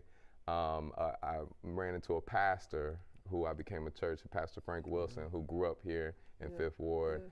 And he would make sure I had gumbo food or whatever. And he brought us to the homeless shelter, and he said, you know, he was like, you know, this was during Christmas. He was like, how would you feel if people came to your birthday and asked for gifts? And he was like, that's what y'all do to Jesus every year. So how about we do what Jesus would want on his birthday and go and talk to these folks and serve them? And it was life-changing. And the more time I spent there, the more I saw my family and these folks. And it wasn't just like that they made bad mistakes, but it was a lot of targeting and you know, mental health resources that were needed, and you know, substance abuse, and just like checks, jobs, you know what I'm saying? One check away from being on the streets. These people would be in trailers and shit where I'm from, you know? So I just, you know, really dived into how to solve that, and it connected to police, it connected to incarceration, and the more I got involved, the more I wanted to systemize that and show other people. That's how I got into activism. But from the outside looking in, you say you didn't need to do that, right? You're an actor, you're pursuing your dreams, and it would almost seem like you're willing to lose a lot of that because you're so active. You know, you're very deliberate about taking a stance on these issues. Why was that worth it for you to still speak up? I mean, I just always saw it as a connection to what I want to do. Some of it was selfish, like, you know, in high school, they kicked out our step team, and I was like, that's racist. They were like, it's a gang, you know, and I was like, why is it a gang? Like, why are y'all, you know, there's a whole culture that people don't know about in Houston and in the South, of these high school fraternities and sororities that give people a place for culture building, to understand HBCU culture and step culture, and, you know, and how to build brotherhood and siblinghood, and they demonized that. And I remember going around in high school in the mornings. I would get there early, and you know, I'm not a morning person at all. I hate the morning. I'm like, I'm a terrible person. My morals are not intact until 12 o'clock. Right. You know, so I would wake up super early. It was already 6:30. I'd have to wake up at 5 and get to the school before everybody else and try to petition the teachers to get our step team back and say that shit was really racist. So, it was just in you. It was you didn't. I wanted to step. Yeah, you know what I'm saying? I wanted a place, a safe place for my people. So like when I moved to LA, I wanted to bring the stuff back to my homies. I wanted to make sure that they knew that there was this amazing thing that they could participate. You know, they could have fun and tell great stories that we need to hear about each other, right? So it was more about that. I mean, there was a point of it that was, I want to make this world better for me and other people, but a lot of it was selfish. It was like, all right, why are you taking our safe spaces away? Why are you taking our joy away? We should be able to pursue this. There should be, why aren't there opportunities why do I have to move all the way to LA in order to be successful and bring opportunities back? Why can't I make that right here? And that's literally the work that we're doing now. You know, I haven't ever changed that that desire and that passion, and that work. As you mentioned, now building power, who all gonna be there? Yeah. What is the foundation and the mission behind all of this? So build power, our mission statement is to realize, to reimagine and realize the liberated future we know our people deserve, right? And so, what we work at the intersection of entertainment and grassroots, and we build culture around what we know is most important, right? And the stories that we know are most important, and advocating for those stories, making sure we protect and tell the stories that are most important. Because we're storytellers. That's my strength. That's my, and also I think our ancestors' strength, right? People don't understand the power of their story, that their story is their power. And the more you nourish that, the more control you have over that story, the more control you have over the outcome of that story, the health and wellness of that story, the better the better off we are as a community. And especially when we realize that our story connects. That it ain't gonna be no one person movie is boring. You know what I'm saying? They gotta interact with somebody. So your story involves the earth. Your story involves your environment. Your story involves your community, other people. So how do we nourish those stories together, right? And one of the ways is obviously protecting our spaces of joy, our spaces of culture. And so we wanted to create. We know that the voting process is so annoying and stressful, and it's made that way on purpose. People get frustrated with the top of the ticket. We're a 501c3, so we don't tell people who to vote for, but I think it's really important to know that. And we talk more about his role to the poll event happening in 3rd Ward here today. They're in Crumbville, and then they walked over to TSU, the historically black university, and then they got on buses and they took folks to a polling location here today to exercise their right. We hope you do the same. Thank you so much for joining me. This has been really good to spend some time with you guys. Hopefully you learned some new information and you are going out there and casting your ballot. Stay tuned for your Fox 26 News at 5 with Caroline Collins and Rashi Vast. Thank you so much for joining me, folks. Have a good day.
Fox 26 News at 5 starts now.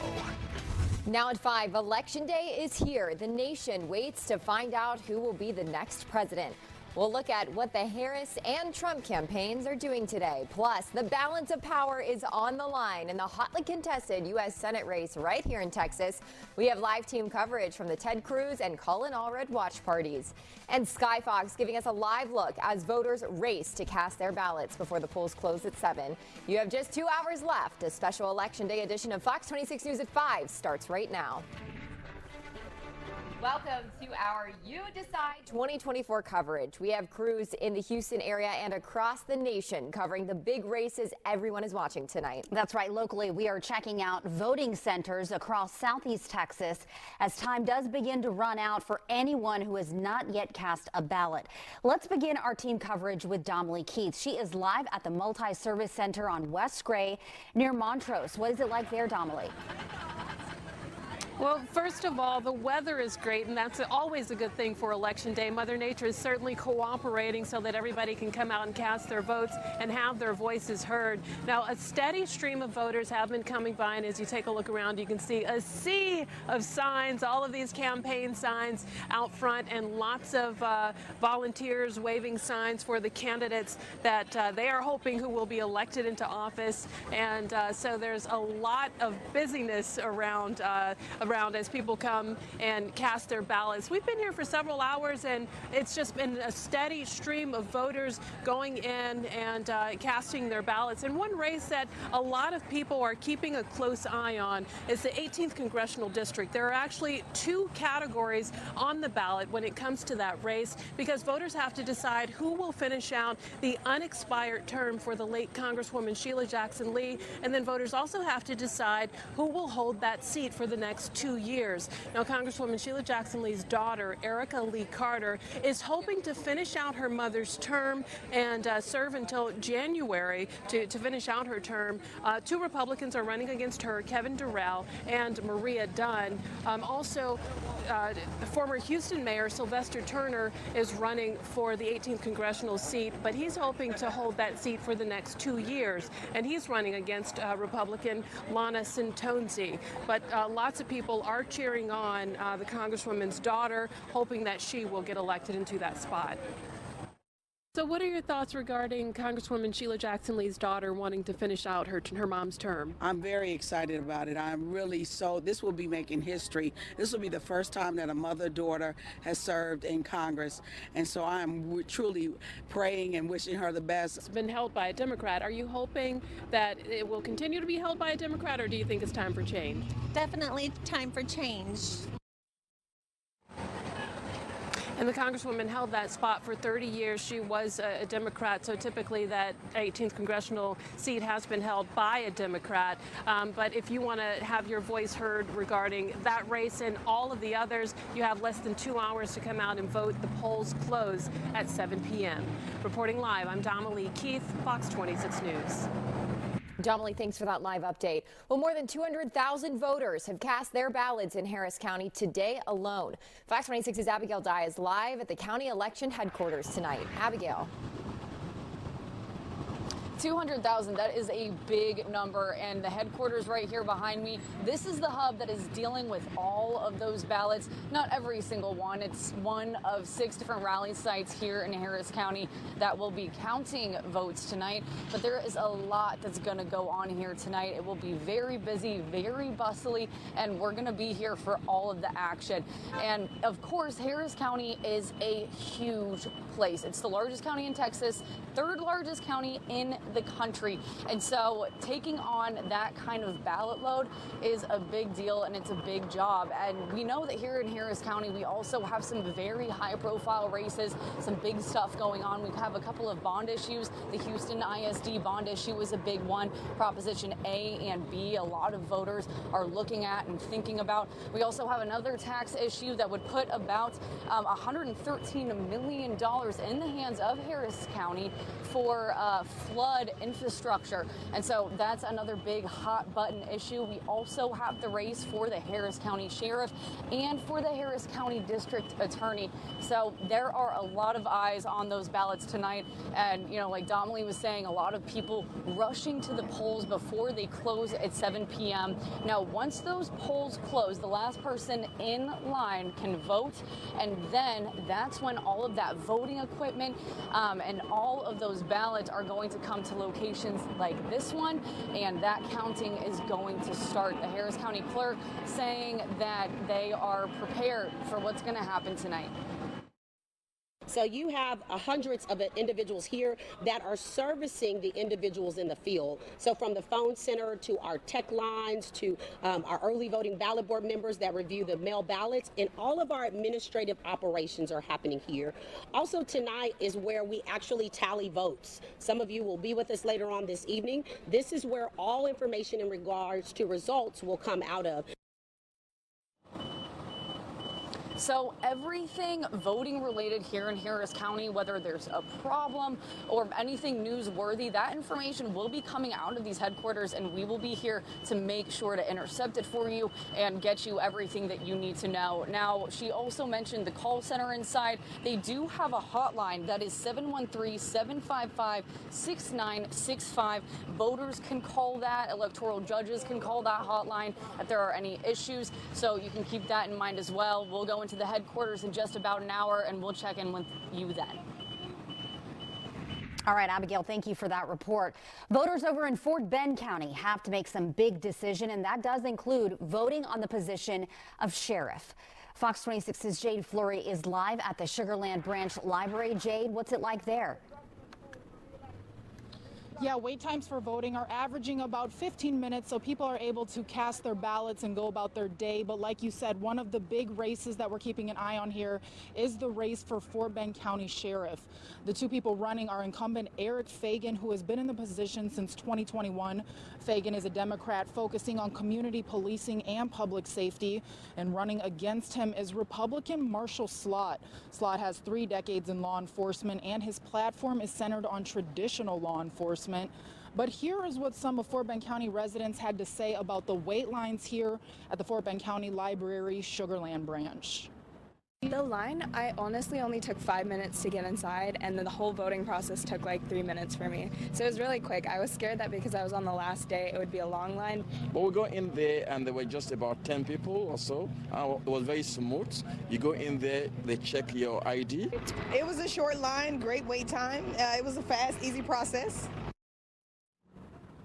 And of course, we're going to keep you guys updated on voter turnout and those election results as they come in. Reporting from Fort Bend County, Jade Fleury, Fox 26 News.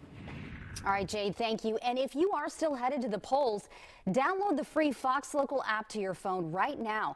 You can find it in your app store. It has a list of voting sites along with a link to wait times. And there's also a detailed look at what is exactly on your ballot.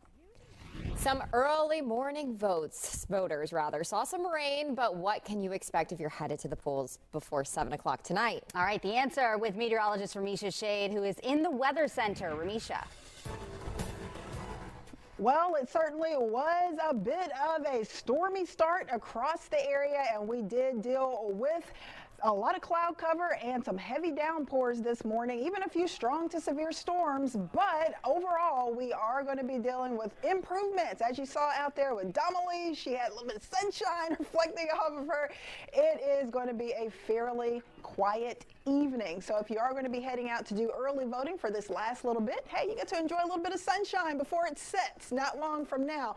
We do have sunset, of course, closer to 5:30, but the heavy rain has pushed off to the east, thank goodness, and we do have improving conditions. It was also super windy yesterday and early this morning. That wind now shifting from the south to the north behind a cold front. So pleasant temperatures for you to enjoy out there. 69 in Conroe, 75 in Houston at Bush Airport, and upper 70s at Hobby Airport. So we've got that nice northerly breeze, gust only around maybe up to 15 miles per hour towards the coast. So next few hours for the last little bit of early voting, looking great out there. 6 p.m. rain chance only around 5 to 10%, low 70s, and polls close at 7 p.m. temperatures in the upper 60s with partly cloudy skies. I'll let you know more about your election night weather and what you can expect for the rest of the week coming up.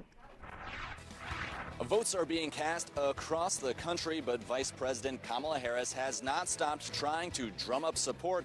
I'm Connor Hansen at Howard University with all the details coming up. As we get closer to the first polls closing across the country, former President Trump and Vice President Harris are waiting, just like the rest of the nation, for the results of this very close presidential race. I'm Rebecca Castor in West Palm Beach, Florida. We're live from Trump campaign headquarters coming up.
All right, Sky Fox is giving us a live look of voting lines at the Katy Branch Harris County Public Library. It's about an hour and 45 minutes remaining to cast your ballot tonight.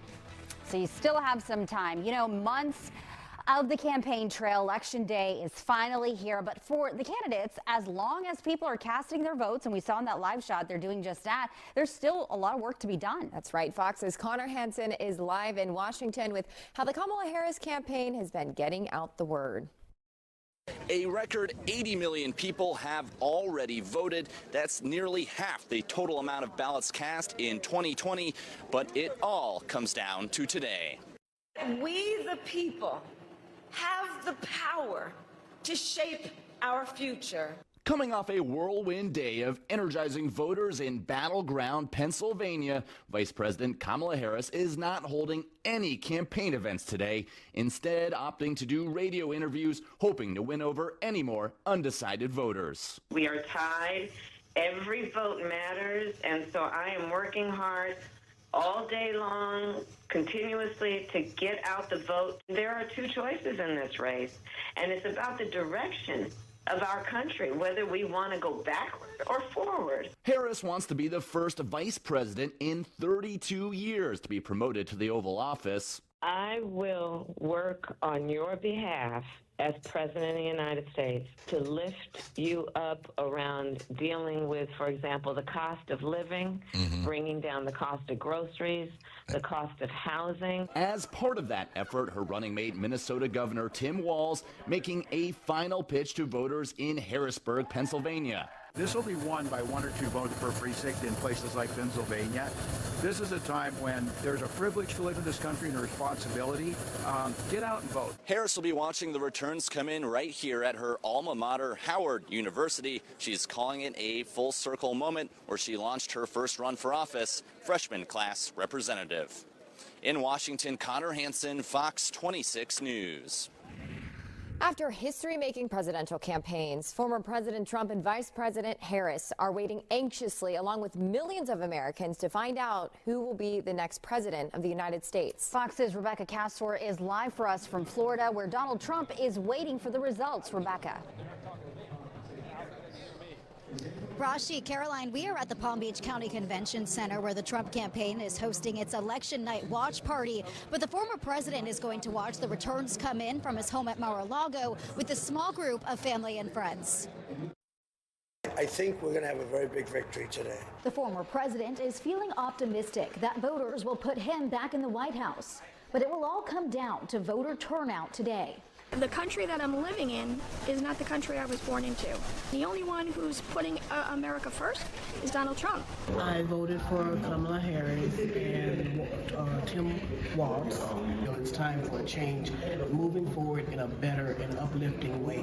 It's likely to be a long night as results slowly trickle in, and there's a possibility that a winner will not be declared before the night is over, something Trump calls an outrage. It should never happen. A thing like that should never happen. This election should be over. With 19 electoral votes, all eyes will be on Pennsylvania tonight. It's the state both candidates spent the most time and money in and see as a must-win. The reality is whoever wins Pennsylvania is likely to be president. Vice President Harris keeping a low profile today, speaking with several radio stations in a last-minute effort to get out the vote. She says Americans are ready for a fresh start. Frankly, I think people are exhausted with this spirit and this approach that's been about trying to divide people and have them turn and point fingers at each other. I think people are done with that. When asked earlier today if he'd accept the results of the election if he loses, former President Trump said if it's a, quote, fair election, he'll be the first to acknowledge it. Caroline, Rashi, back to you. All right, Rebecca Castor, thanks for that live report. Now let's turn to our weather. I know this morning it was really a mess, but people still showed up to the polls, which is awesome. Yeah, the good news is that it came in. It was pretty bad for a few hours when the polls opened, but around 9, 10 o'clock, things were a lot better. It is beautiful out there right now. So if you've got to get out there to the last little bit of voting time, then you won't have to worry about 1 to 3 inches of rain like some of you had to deal with early this morning. In fact, check it out over towards Katy, between 2 to 3 inches of rain with some of those strong storms. Conroe, You were hard hit, over 3 inches of rain and a severe storm rolling right around your area. Cypress picked up around 2 to 2.5 inches of rain and between 1/2 inch to 3/4 of an inch of rain for the Houston area. It's also several degrees cooler out there right now than we were at this time yesterday, about 11 degrees colder out there for you in Conroe. The showers and storms, the heavy downpours this morning were associated with the cold front. So we are feeling that nice, refreshing northerly breeze behind that front. So here's what you can expect if you are trying to make it to the polls before they close. Pleasant and quiet for the last few hours of voting. Only a 10% chance for a stray shower, mainly towards the coast, but mostly dry for you if you're about to hit the roads. Nice northerly breeze to enjoy, and the wind not as strong as we were dealing with at this time yesterday. Of course, we were under a wind advisory. Temperatures, though, behind that front, super refreshing. We're talking about widespread 70s, even upper 60s up around Conroe, and all of the heavy rain has now pushed off to the east of Houston and even Beaumont. Here's the cold front that brought the rowdy weather, so things are improving here, but for those trying to get out to vote up towards Wisconsin, Michigan, we've still got this pesky storm system dumping heavy rain and causing potentially some issues for folks trying to get out to vote. So not a great situation for those battleground states, but for those in Texas, for the next hour or two as we go into this evening, it looks like the weather will be calming down. We are drying out as that cold front rolls off to the east. So for Houston, 60s this evening, should be dry. Wind out of the north around 5 to 10 miles per hour. Just partly cloudy skies. We're looking great. Now, we do have another cold front that will be rolling in towards the end of the work week. I think it arrives Friday, kind of lingers through early Saturday. That will bump those rain chances back up to around 40% towards the end of the work week into the first half of the weekend, but it's not going to be a washout, and right now we are not expecting severe weather. So look for another brief warm up ahead of that next front, low to mid 80s Thursday and Friday. A better shot for rain Friday and Saturday, and then looking pretty good for Sunday and Monday. Those temperatures staying in the low 80s with just a few showers lingering early next week. All right, Ramisha, thank you. Well, Arizona is considered one of the 7 swing states in the presidential election. Here is a live look outside of a voting center over in Phoenix. Our You Decide 2024 coverage continues right after this break.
The Harris County Flood Control District is asking voters to approve raising its tax rate by more than 50% to help prevent flooding. Now, this is separate from the county property tax rate. Proposition A would cost the average homeowner an extra $60. Officials say it would help manage debris and maintain the bayous, as well as repair and replace worn infrastructure. Well, we are tracking polling locations all across Harris County as we get closer to closing time, which is in about an hour and a half. Yeah, and it's been a really busy day in the Cypress area. Fox 26's Leslie Delaspore is there, taking a look at those wait times and even talking with some voters. Leslie. That's right. We are in Cypress, which is the 38th Congressional District, and this district covers Cypress, Jersey Village, Tomball, Klein, and Greater Katy. Now, voters here have a lot of big races.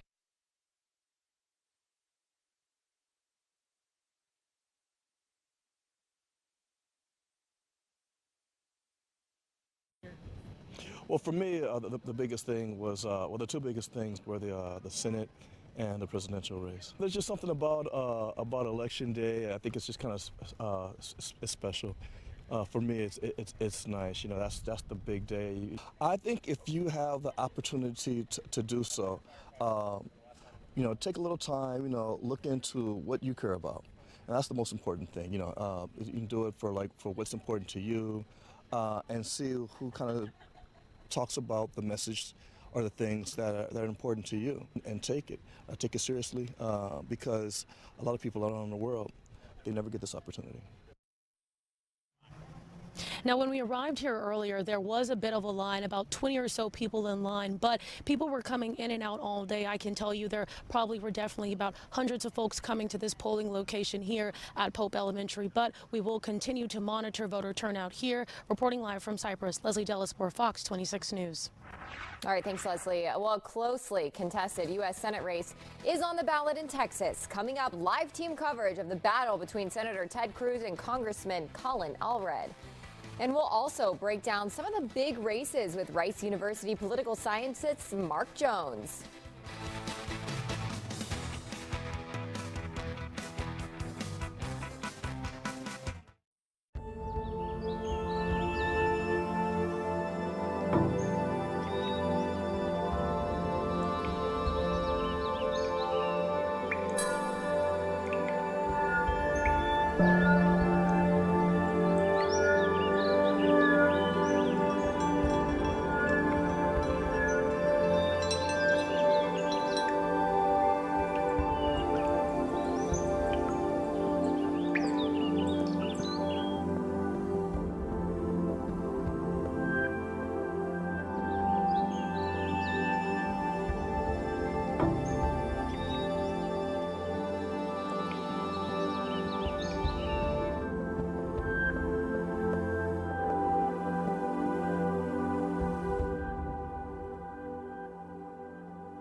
Welcome back to our You Decide 2024 coverage. One of the most closely watched U.S. Senate races in the country is happening right here in Texas. Republican Ted Cruz is facing a challenge from Democratic Congressman Colin Allred. We have team coverage tonight. Tom Ziska is covering the Allred campaign in Dallas, but we begin in downtown Houston with Sherman DeSalle, who's following the Cruz campaign. Sherman. Yeah, good evening. In a matter of minutes, we will be allowed inside of the campaign watch party here at the Marriott Marquis. So this is a key race, not just in Texas, but of course in Washington, D.C. Senator Ted Cruz looking for his third six-year term. The polls have indicated that this race has been tight for quite some time. It's an indication of just how important this race is for the presidential candidates as well. Both front runners have made stops in Texas in the final days of their election. It's been turning out to be one of the most expensive Senate races, with over $80 million more raised between both of the candidates. We're talking about Senator Ted Cruz right here, though. He once served as a policy advisor for then Governor George W. Bush. Then he served with the Department of Justice and the state as a Solicitor General. He ran for president in 2016, but then shortly dropped out and backed former President Trump. His allegiance has remained with Trump's campaign and his policies years later. His focus has been talking about immigration and protecting the border. He spent a lot of time in El Paso and areas like McAllen, places where there's a large Latino voting population. More than 80% of the residents out there are Hispanic. He's also spent some time in South Texas, but he also spent time here in Houston as early as recently as last night. Here's a quote from him at his rally in El Paso. He said, "I recognize coming to El Paso and telling you about the border is a little bit like going to Noah and telling you about the flood, because you already know what's going on." So immigration is definitely a heavy component of his campaign that he has been pushing days leading up into this election, weeks leading up to this election. Of course, we'll be in a few minutes to see how things are set up, see if we can maybe speak to some of his biggest supporters here in Houston. But for now, we're going to go over to Dallas. I'm going to check with my colleague Tom Ziska. He's covering the Colin Allred campaign. Tom. Sherman, here in Dallas, we are at the famous Longhorn Ballroom, and it's a famous spot for country and Western music. It is for Colin Allred, the Colin Allred campaign. They hope a famous spot for his victory here. He's been campaigning for Senate for 18 months, trying to become the first Democrat-elected senator in Texas since Lloyd Bentsen in 1988. Earlier today, I think we have some video of this. He was at a call center for him and for the Harris-Wells campaign. Also a Get Out the Vote block walk to try to knock on doors and get people to the polls who had not already gone. He worked on the familiar themes of his campaign that we have all seen in the advertisements and the rallies. Women's rights, reproductive rights, border security, amongst other things, and his differences, he says, between he and and Ted Cruz. But at this point, it comes down to the voters going to the polls, casting a ballot, having those voices heard. Here's what he had to say about that. And every Texan has to know that their voice matters. Every vote will matter. It doesn't matter where you are in our state. It doesn't matter if you have a competitive local race. This race will be. And we need your vote. We need your voice. This is not one that you wouldn't sit out. You wouldn't let somebody pick your Netflix playlist for the next 6 years. Don't let them pick your senator. So at this point, the polls in Texas do not close for another almost hour and a half. So there is lots to happen between now and the time those votes get unsealed and we start counting them.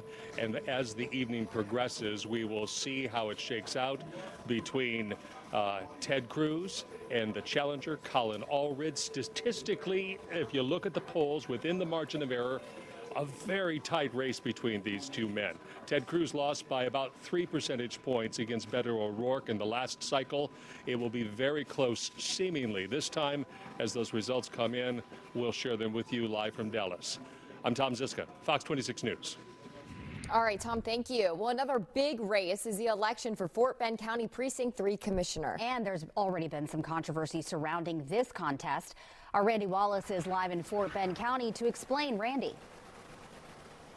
Yeah, Rashi. Now, Taral Patel went into this race as a rising star in the Democratic Party here in Fort Bend County. But now he's probably the only candidate, local candidate anyway, that's in this race tonight and also facing criminal charges. He has 4 felony indictments for online impersonation, and he also has 4 Class A misdemeanors, 3 misrepresentation of identity online and impersonation through email with intent to injure a candidate or influence an election. If you'll recall, about a few months ago, the Texas Rangers announced the results of an investigation claiming that Patel was basically doing all this hate-filled stuff online under different identities, targeting himself, him being the victim of all these terrible racist rants. Well, now it's going to be up to voters to decide if they're going to look past that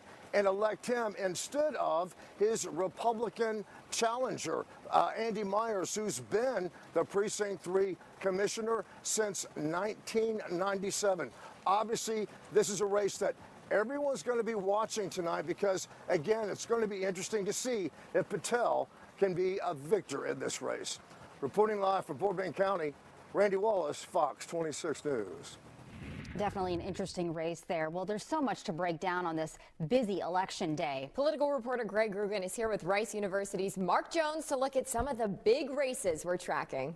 Yeah, Carolina Rashi, I like to think experience matters, and for well beyond a decade, we here at Fox 26 have been collaborating on election nights with Dr. Mark Jones, tapping his expertise and insight to the benefit of you, our viewers.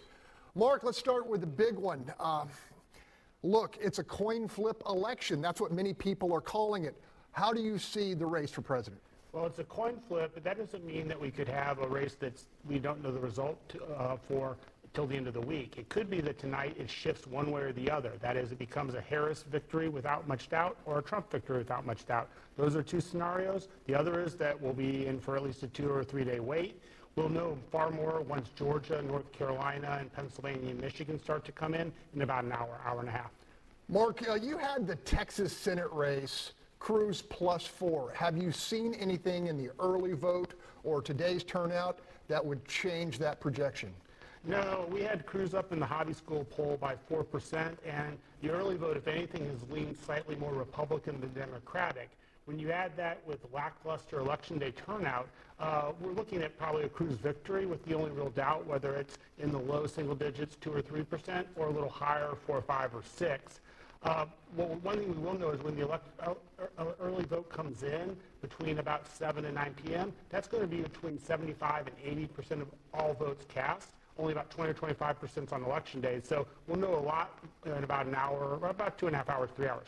Glad you're going to be with us tonight. Dr. Jones is with us all night long on the broadcast, crunching the numbers, and joining our expert Watch Your Point commentators at 7 p.m. for wall-to-wall national, state, and local election coverage on our free streaming app, Fox Local. Hope you'll join us. Rashi, Caroline? All right, Greg, thank you. Well, there is less than 90 minutes to vote. If you are going to the polls, make sure you have the free Fox Local app on your phone.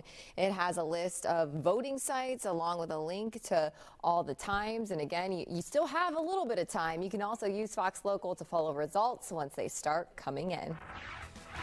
Well, another story that we're following for you, Boeing union members vote to go back to work after a 2-month strike that cost nearly $10 billion.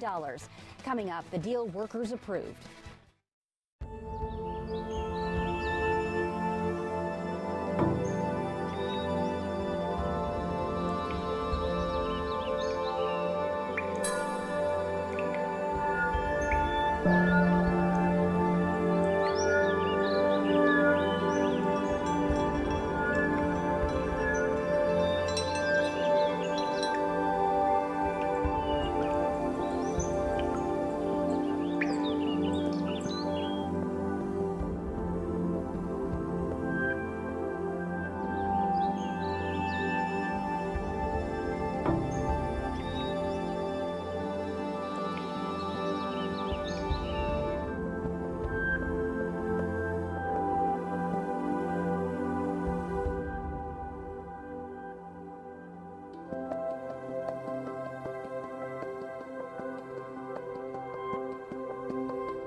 We have an update on the Harding Street raid this evening. 8 former Houston police officers with ties to the deadly incident were back in court this morning. They were re-indicted last month for allegedly engaging in organized criminal activity.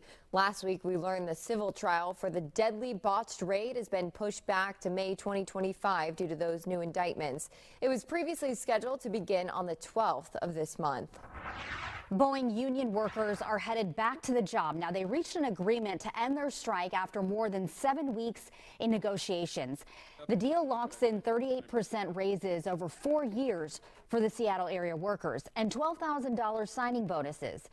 Boeing says it will bump machinists' average annual pay from around $75,000 to $119,000 over 4 years before overtime. The company has been under increased scrutiny since jet crashes in 2018 and 2019 that killed 346 people. This past January, a door panel blew out of an Alaska airline plane, leading the FAA to restrict production of Boeing's 737 MAX jets.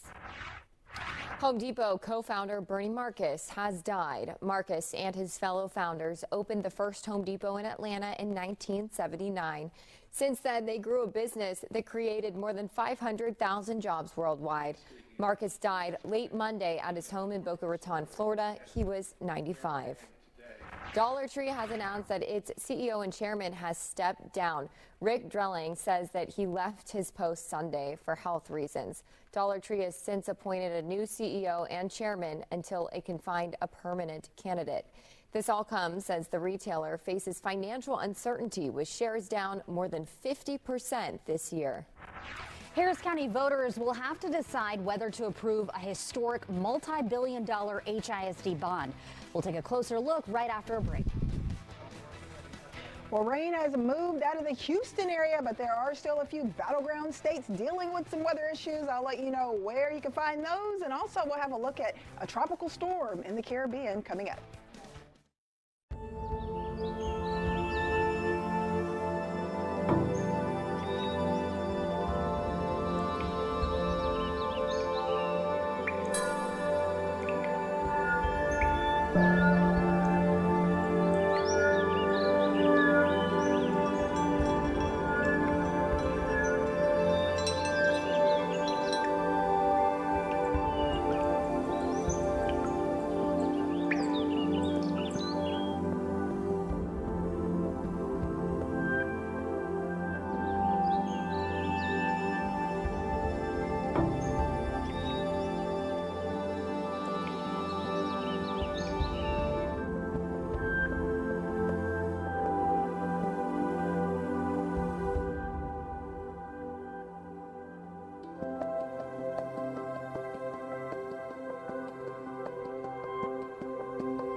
One of the biggest issues on Houston ballots is a controversial bond for HISD schools. Voters are being asked to vote yes or no on a $4.4 billion bond called Renew HISD.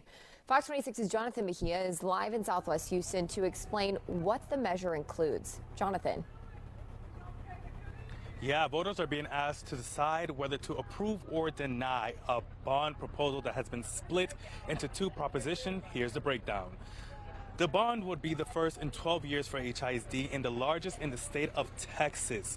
Proposition A asks voters to approve $3.96 billion in bonds, which aims to addressing critical needs in the district's infrastructure. And then there's Proposition B, which looks to upgrading the district's technology. Proposition B would issue $440 million to fund technology improvements across HISD schools. Voters I spoke with had split opinions. No to the bond. No to Mike Miles. And honestly, you heard what I said before you walked over there. They can kiss my... And you have a wonderful day to Houston. Get out and vote. It's a worthy thing. I mean, it's worth it. I mean, you know, I'll pay a couple of extra dollars in taxes to, I guess, upgrade our school system and our technology. I voted yes on both of them. I think it was 2, and I voted yes. Fox 26 will keep you updated on the latest voting results, both on air and online at fox26houston.com. For now, reporting live in Southwest Houston, Jonathan Mejia, Fox 26 News. All right, we are your Gulf Coast Weather Authority, and we have been tracking the weather, not just here locally, but also some battleground states. Going to bring in Marisha Shea, our meteorologist, who's been tracking just that, because, you know, polls are about to close, and it is really important to know what the weather's like in those areas. Yeah, well, you know, we had our rough weather early this morning. Big line of heavy rain and strong, even severe storms at times rolled through, but by 8, 9, 10 a.m., things were starting to improve. So this same system is impacting some of those big battleground states, especially up around Wisconsin. You can see the heavy rain, gusty wind also impacting folks there trying to get out to vote in this last little bit of voting on Election Day. So you can see that we've still got some pretty heavy rain in the eastern section of Wisconsin, especially down around Milwaukee. A lot of people live there, so maybe some big impacts to voter turnout there due to the weather, rain and storms, and wind gusts maybe up to around 25 miles per hour. Here's the good news for us, though. Like I said, we had our bad weather this morning, but for the next hour, hour and a half, for our last little bit of voting for this election day, temperatures comfortable, rain chance only around 5 to 10%. So just a pleasant evening. We've got that nice northerly breeze behind that cold front, so no severe weather expected for our area. So great news. Well, that's great. I know that we're also tracking the tropics as well. That's right. We are closely tracking the tropics. This is a look at Tropical Storm Raphael. It is out in the west central Caribbean. You can see it is almost a hurricane. And you think, wait a minute, isn't it November? It is the final month of hurricane season. So typically, we're not talking about a hurricane moving into the Gulf in November, but it looks like that is exactly what will happen. So we've got hurricane warnings for the western part of Cuba, likely Hurricane Raphael by tonight and tomorrow as it moves over the western side of Cuba. Then it gets more interesting. Look at this cone.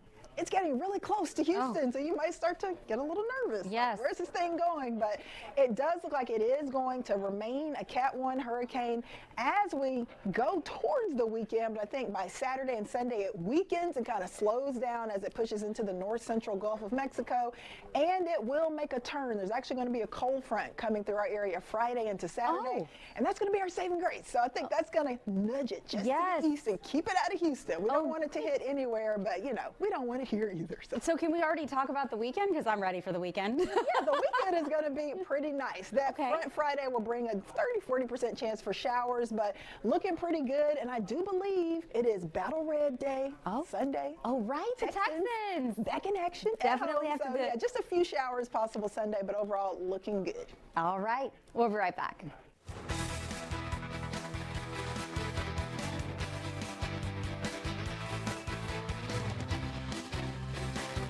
Fox Local is anywhere and everywhere you are. Live news. And welcome to Houston's Morning Show. I'm Melissa Wilson. And After more. a canine fight between fences. Fox Local is built for you. On your phone, on your TV. As local as you are. Fox Local.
Well, the swing state of Pennsylvania could decide the presidential election, and security is tight at Philadelphia's ballot processing center. Reporter Chris O'Connell joining us live from Northeast Philadelphia tonight. Chris, what's it looking like? Good evening, Caroline and Rashi from Philadelphia, Pennsylvania.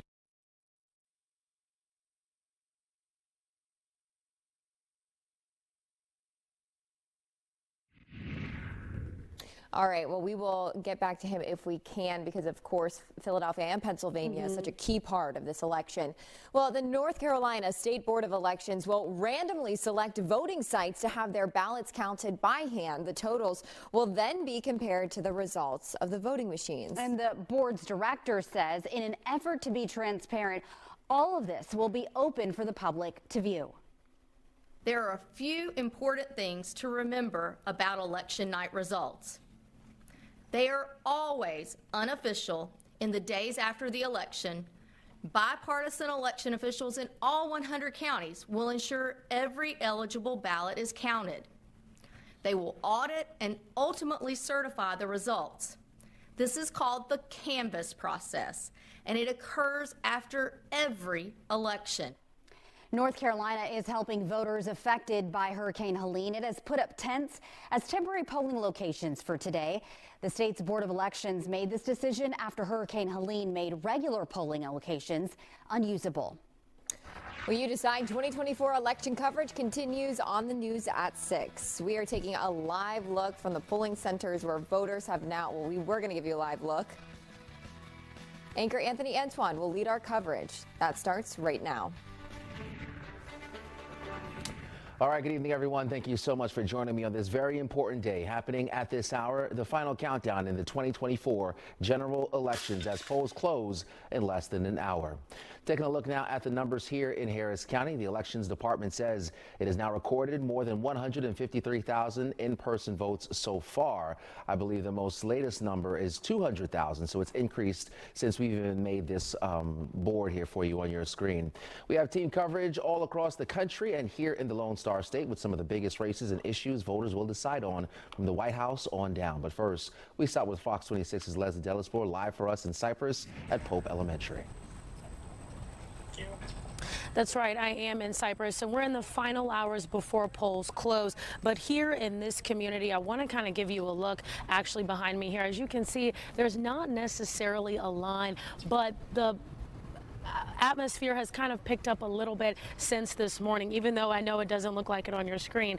Now, we arrived here about 10 this morning and we counted about 20 or so people in line waiting, but the line was still moving very quickly. There have definitely been hundreds of voters that have come and gone throughout the day to this specific polling site. Wait times have been no more than 15 minutes at most polling locations near us as well. Now, we spoke with a grandmother and her grandson today who said voting was fast and easy, and they're glad that they did it. It's important to, pick like right people for our government. Yeah, that's impacts on people. We could learn how to decide when we get older and stuff. Now, this is the 13th Congressional District, and this district makes up Cypress, Tomball, Klein, and Greater Katy as well. And so many folks here in this community came here to this location today, and it was a very diverse crowd. And what we saw was that many people from many different backgrounds wanted to make their voices heard. Reporting live from Cypress, Leslie Delasport, Fox 26 News. All right, it was a stormy start to this election day, though, but things have certainly calmed down. Meteorologist Ramisha Shea keeping tabs on what we can expect here for the rest of the night. Ramisha. Well, we get to enjoy a pleasant, quiet evening for a change. It was a rough start with rumbles of thunder, heavy rain, some of you close to 3 inches of rain, especially around Katy and Conroe this morning. So thank goodness our election evening will be a lot calmer. Temperatures are feeling better as well. In fact, 60s and 70s out there. That's the kind of temps that I like. And the rain has pushed off to our east. Also, our wind has shifted from the south to the north, and it's calmed down a little bit behind that front. Notice any threat for severe weather, heavy rain, storms has pushed off to the east. So that is certainly some good news. So we are going to be dealing with improvement. So a nice quiet evening ahead. That is good news. Of course, we've got now less than an hour to get out there and get your vote in and make it count. So temperatures for the next hour, so likely hovering close to 70 degrees. Rain chance only around 5 to 10% down towards the coast. So that means mostly dry and overall a quiet election night ahead. So it is going to be nice, calm, quiet weather for us tonight. However, we've got another cold front heading our way towards the end of the work week. I'll let you know what types of impacts that will bring, and also I'll have a look at Tropical Storm Rafael in the Caribbean Sea coming up. And the first polls are now starting to come out as former President Donald Trump or Vice President Kamala Harris will be the next president of the United States. Fox 26's Rashi Vats joining me in studio as former President Trump hosts a watch party in Florida. That's right, Anthony. So former President Trump will be at the Palm Beach County Convention Center tonight as we all await to see who will be the next president. He cast his vote earlier today. I think we're going to have a very big victory today. The former president is feeling optimistic that voters will put him back in the White House, but it will all come down to voter turnout today. Can I ask you who you voted for this year? Trump. Why? Why not? Trump, security, a military family, the safety of our country, our economy, our education, our 401k, everything. Why would you not vote Trump? It's likely to be a long night as results slowly trickle in, and there's a possibility that a winner will not be declared before the night is over, something Trump calls an outrage. It should never happen. A thing like that should never happen. This election should be over. With 19 electoral votes, all eyes will be on Pennsylvania tonight. It's the state both candidates spent the most time and money. They see it as a must-win. In Philadelphia, voters are coming out in high numbers. Some voters didn't go down just one party line, but had a split ticket. I have a lot of friends who are doing strictly Republican. I have a lot of friends who are doing Democrat. So it's hard to find anything really that's in the middle, and I'm hoping that we can all get back to that middle ground again where we can all start seeing each other's sides. When asked earlier today if he'd accept the results of the election if he lost, former President Trump said, quote, "If it's a fair election, he'd be the first to acknowledge it." Anthony, back to you. Another big race is the election for Fort Bend County Precinct 3 Commissioner. And there's already been some controversy surrounding the contest. Our Randy Wallace is live for us in Fort Bend County to explain. Randy. Yeah, Anthony. Now, as you'll recall, Terrell Patel was a rising star in the Fort Bend County Democratic Party, but then in September he was indicted 4 felony charges for online impersonation and 4 more misdemeanor charges. Now, all of those charges stem from things that were posted on social media, about a year ago. A lot of racist rants, terrible things that Patel was basically saying he was the target of. But investigators say he's the one who posted all those racist rants. Now, he's running against Andy Myers, the Republican who's been the Precinct 3 commissioner since 1997. So it's going to be real interesting to see if voters here in Fort Bend County look past the criminal charges and decide to go a new way with Patel, or if they decide that the Republican person, Andy Myers, needs to stay in office. We'll find out tonight. Reporting live from Fort Bend County, Randy Wallace, Fox 26 News. Myers has been there since the late 90s. We'll see what happens. Randy, thank you so much. The Senate race, also a big talker here today. Senator Ted Cruz is looking to hold off the Democratic candidate, looking to challenge him, Colin Allred. For more on this, we have to Tom Ziska, who is live. Tom. Anthony, if you hear some sound in the background, they're doing sound checks here at the Longhorn Ballroom. It's a famous venue here in the Dallas area. Off to my left here, I'm looking at pictures, besides all the country and western acts that have been here. Nat King Cole in 1954, the Sex Pistols in 1978. I don't know if Colin Allred expects to have his name, a portrait here on the wall here, but he certainly hopes so. He's looking for a big upset in the Senate race here in Texas. He has been doing this for the last 18 months, running for this seat, trying to unseat Ted Cruz, not leaving anything to chance. He was busy earlier today. We have some video of it. He was at a call center for him and for the Harris Walz campaign. Also sending some block walkers, door knockers, a get out the vote effort for those last-minute voters, not trying to leave any stone unturned before those voters have their voices heard. So lots of things have been said in this campaign. I talked to some surrogates of the Colin Allred campaign here in the Dallas area. They're real satisfied with the messaging that he has put forward in this campaign, but also they are also, like many people, just a little bit upset and troubled by the polarization of it all. Take a listen. I think we're in for a very close race, and I think it's going to come down to where people are on the issue of women's reproductive freedom. I think that's a big issue where you can see people cross the line away from Senator Cruz and to Representative Allred. I think what we need to see more than anything is getting past this. You know, I'm a proud Democrat, but I'd like to see the Republicans get their things together as well. And I believe that this has been the biggest message we've heard from Texans across the state, quite frankly, from people across the country, that's where we would need to get to in order to move forward. So, of course, Texas polls close in less than an hour. We will start to see those numbers come out to see where voters fall, one side or the other. For the Cruz campaign, Sherman DeSalle is back down in Houston watching that campaign. Sherman.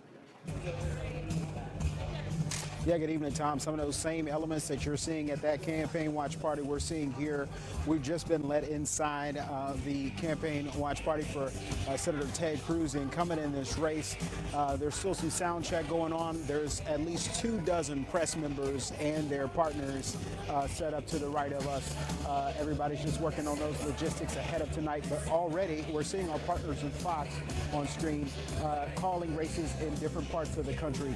So a reminder, this is a very contentious, very critical race for the Texas Senate, but also the United States Senate and the control in Capitol Hill. Key race, Ted Cruz is looking for his third term. Polling shows the race is tight. We've been talking about that all night. It's an indication of how important this race is for everyone. Cruz, who has a lot of experience, not only serving under former Governor George W. Bush, but also DOJ, also the Texas State Solicitor General's office. His rise was in 2012, though, when he arose in Congress as a staunch conservative. He has maintained that reputation, and that's what he wants to make a message, a firm message to his supporters tonight, to keep Texas, Texas. He's been talking about immigration and border protection for quite a while. We're expecting to hear a little bit more about that tonight. Hopefully we get to catch up with some of his supporters who are going to be showing up here within the hour. Back to you guys. All right, Sherman and Tom giving us a look at the Senate race here in Texas. Now, we also want to give you guys an update on Vice President Kamala Harris. She and her running mate VP nominee Tim Walz spent the day trying to sway undecided voters. Fox News correspondent Connor Hansen is in Washington with how the Harris campaign is getting the word out. Connor. Anthony, the crowd filling up here at the watch party in Howard University, but it's just after 7, and those first states are starting to close their polls. Now all eyes will be on Georgia. Fox News voter analysis shows that is still too close to call, and not necessarily a swing state, but Virginia, that same analysis showing Harris is leading there. Meanwhile, Fox News can predict that former President Trump will carry both Indiana and Kentucky. We, the people, have the power to shape our future. Coming off a whirlwind day of energizing voters in Battleground, Pennsylvania, Vice President Kamala Harris is not holding any campaign events today, instead opting to do radio interviews, hoping to win over any more undecided voters. We are tied. Every vote matters, and so I am working hard all day long, continuously, to get out the vote. There are two choices in this race, and it's about the direction of our country, whether we want to go backward or forward. Harris wants to be the first vice president in 32 years to be promoted to the Oval Office. I will work on your behalf as President of the United States to lift you up around dealing with, for example, the cost of living, bringing down the cost of groceries, the cost of housing. As part of that effort, her running mate, Minnesota Governor Tim Walz, making a final pitch to voters in Harrisburg, Pennsylvania. This will be won by 1 or 2 votes per precinct in places like Pennsylvania. This is a time when there's a privilege to live in this country and a responsibility. Get out and vote. That was our Connor Hansen reporting, and our election coverage continues after the break. We go inside the Harris County election headquarters where poll workers will be tallying thousands of votes.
All right, welcome back to You Decide 2024. And as we mentioned at the top of the hour, more than 200,000 voters have cast their ballots in Harris County today alone.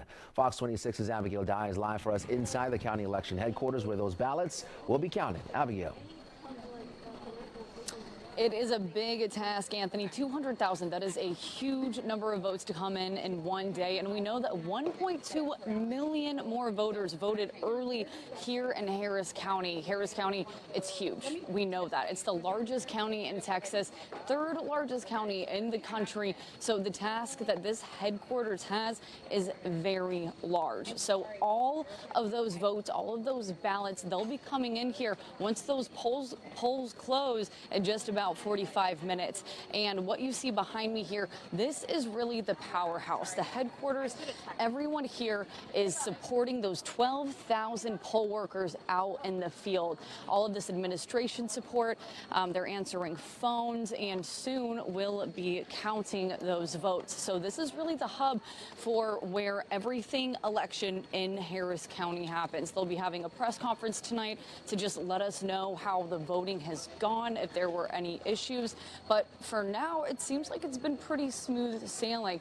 The Harris County clerk tells us that they were extra prepared for this election. Every vote center has an oversupply of all items today. We make sure that we've over allocated for all supplies and documents for our election workers. There's also extra voting machines and materials in the field. We had a little bit of some power outages at a couple of vote centers. However, all of our machines are battery backup. No one stopped voting today, and power were up within minutes at all of those vote centers. 45 minutes until those polls close, Anthony, and that is when the madness will start to happen here. That last person in line at 7 o'clock at the polling locations, they get to cast their vote, and then all of that equipment is on its way here into the other rally centers in Harris County, and that's when the action will start to happen. Of course, we're going to stay right here, and we'll be here for all of that. We'll bring you updates very soon. All right, Abigail, thank you so much. Our coverage continue on the ground with our Dominique Keith, who is live for us at the West Gray Multipurpose Center in the River Oaks area with some more details on what's happening out there. Dominique, good afternoon.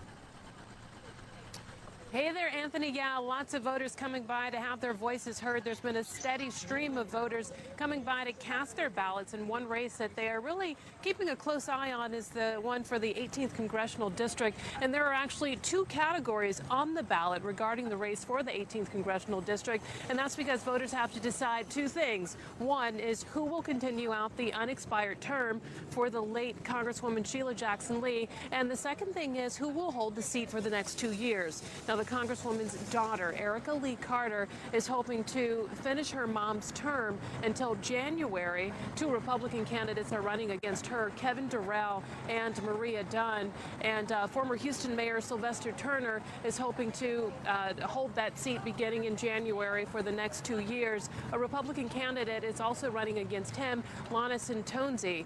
Now, despite which race is important to you beyond the race, a number of voters are telling me that they hope we can all continue to respect one another, no matter which race is drawing you to the polls and no matter which candidate you're voting for. I hope that us as Texans keep it clean and classy. That's it. Yeah, and nice and safe for everybody and respect everyone else's choice. Yes. Everybody has a decision to make. I think that's what makes America so great is we all have choices. Let's just respect everyone's choice. I think we're adult enough to be able to do that. It seems kind of crazy that we have to have those conversations. Yeah. We're all here to try to do the best with our own lives and help other people as best we can. So just show up, do right, be right. We should be okay. Election day is now election night, and you have less than an hour to make it to the polls. You can vote until 7 o'clock tonight. Reporting live, I'm Dominique Keith, Fox 26 News. I love what those voters have to say. After all, Ramisha, it is the United States of America. All right, let's take a look at the forecast, though. It was a bit of a rainy start, though, on this election day. A super rainy start for some. Those storms meant business. Heavy rain, strong storms. We even had some hail and a lot of lightning. In fact, anywhere from almost 1 to 3 inches of rain for parts of Houston, up to Conroe, back to Katy, over to Cypress, Jersey Village. So a lot of rain. to start off our election day morning, but that quickly rolled out, so hopefully you didn't have too many issues if you tried to get out there to vote. And if you haven't already voted, hey, time's running out, but you still got a little bit of time, less than an hour, but you won't have to worry about a ton of rain. Notice the heaviest rain is now pushed off to the east of Beaumont, and our rain chance for the rest of this evening and tonight, less than 10%. Temperatures are feeling refreshing, more fall-like out there thanks to that cold front that rolled through this morning. About 10 degrees colder out there in Tomball than we were at this time yesterday. So pleasant and quiet for this last stretch of voting. So get out there if you can. If you haven't already, you do still have some time to make your voice heard. Rain chance less than 10% this evening. We've got a nice northerly breeze, but we don't have that super strong wind. That wind was screaming and howling in from the south yesterday, and we did have that wind advisory. So not as windy, and like I said, a nice northerly breeze now bringing in that cooler, drier air. So temperatures in the 60s and 70s out there, 67 degrees already in Conroe and 68 for you in Katy, still in the 70s though in Houston. So all across the state of Texas, it's been kind of wild and rowdy with the weather the last few days. However, that storm system has rolled out, so we are dealing with improving conditions for our election evening, election night. For Houston, likely temps in the 60s. We should be mainly dry, and that wind coming in out of the north around 5 to 10 miles per hour for tonight with partly cloudy skies. So here is the front that brought all of the active, rowdy weather this morning, still bringing some rain to a couple of battleground states up around Wisconsin, Michigan. Maybe causing some issues there, but that front has pushed to our east and it will no longer be an issue for us.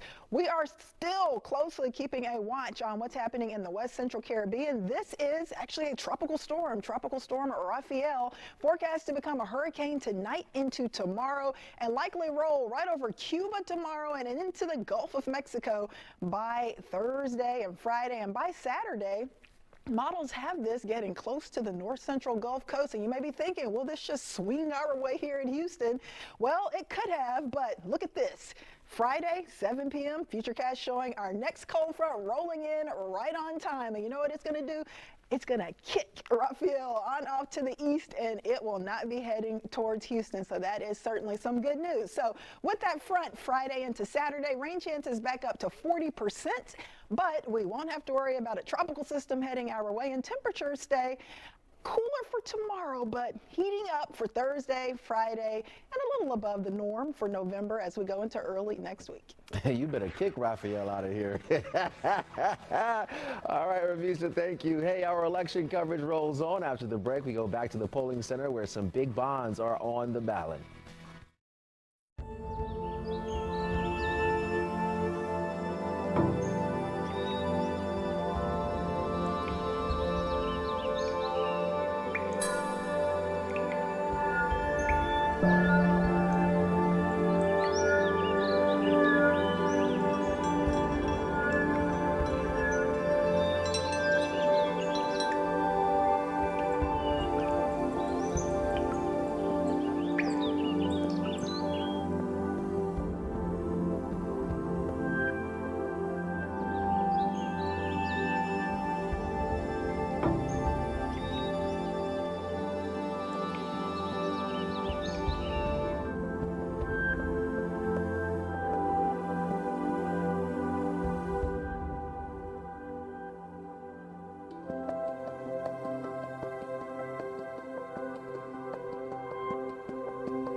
This newscast is brought to you by Wiesner GMC Buick.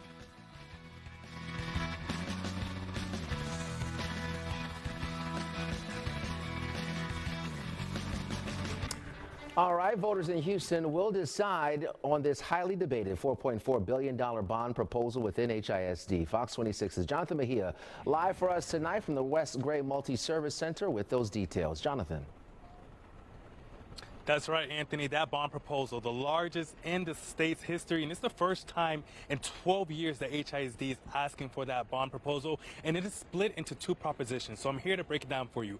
Proposition A is looking for the issuance of $3.96 billion in bonds to fund several projects within HISD, which includes construction of new school buildings, renovation and expansion of existing schools to update facilities that may be outdated or in need of repair, safety and security upgrades, purchase of land for future school sites. Now, Proposition B would authorize the district to issue $440 million in bonds to fund technology equipment and systems for students and staff, technology infrastructure improvements such as better network connectivity, cybersecurity measures and system enhancements, instructional technology upgrades, which will also ensure classrooms are equipped with modern tools for digital learning, including computers, tablets, and smart boards.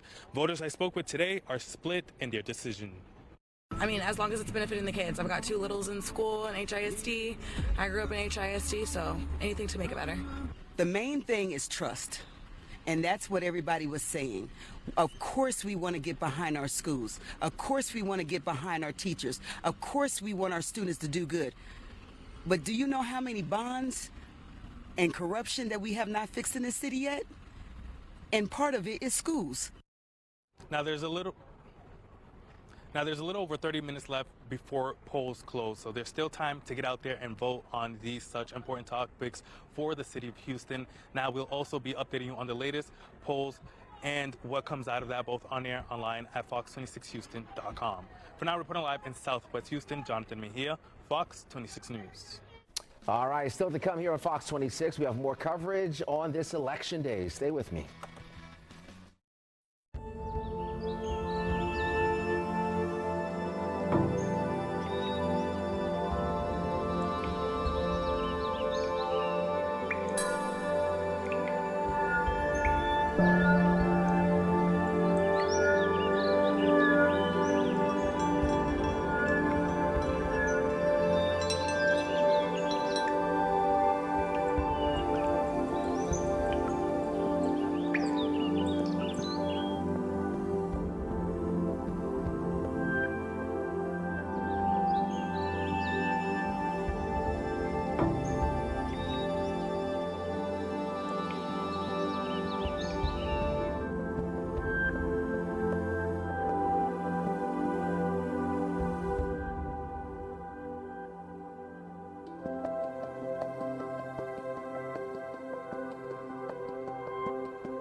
you.